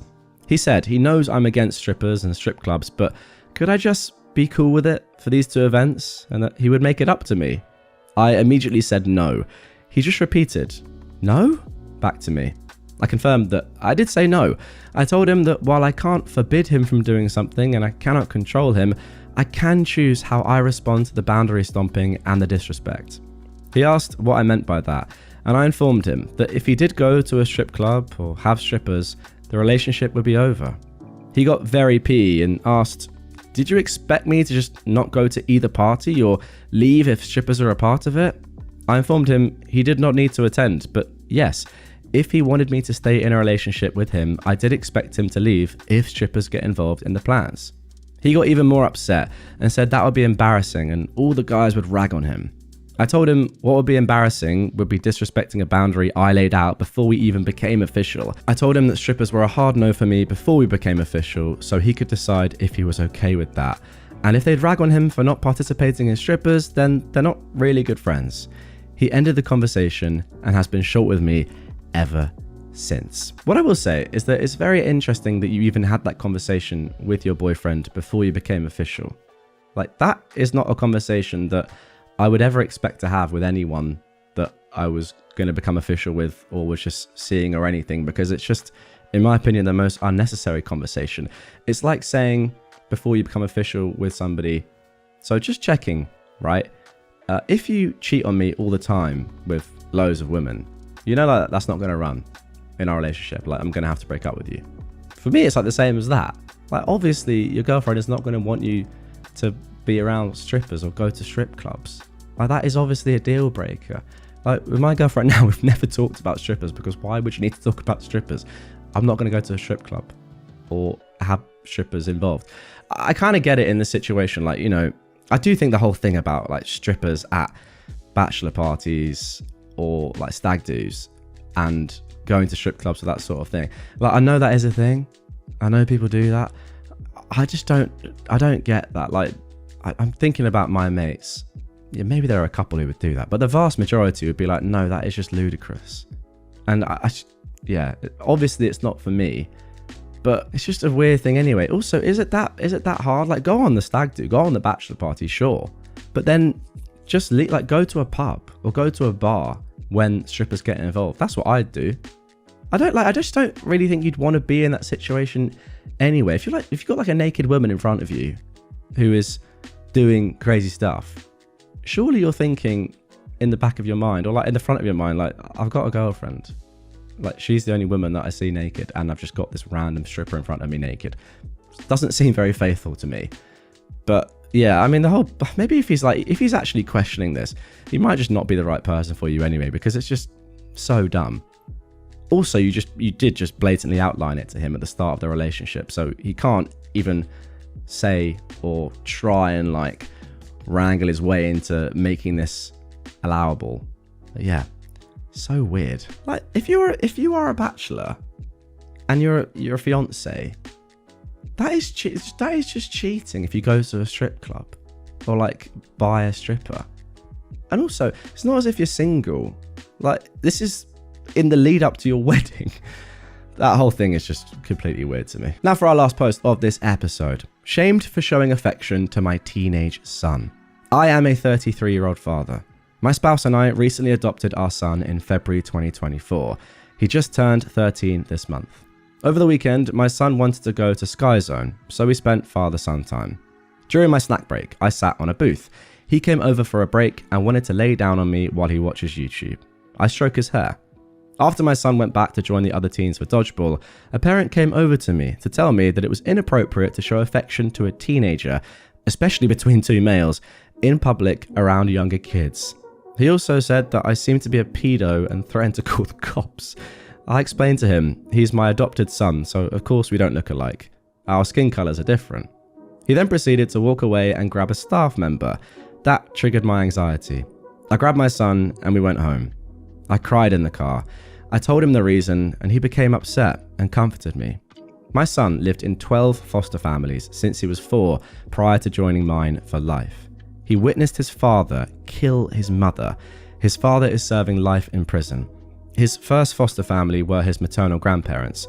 They blamed him for his mum's death. They ended up being arrested for making meth in their basement as his sister reported it. They moved to his paternal grandparents as their second foster. They were physically abused there and blamed the mother for putting their father in jail. As you can see, there is significant trauma, and he's never had the opportunity to have love and physical affection from a parent.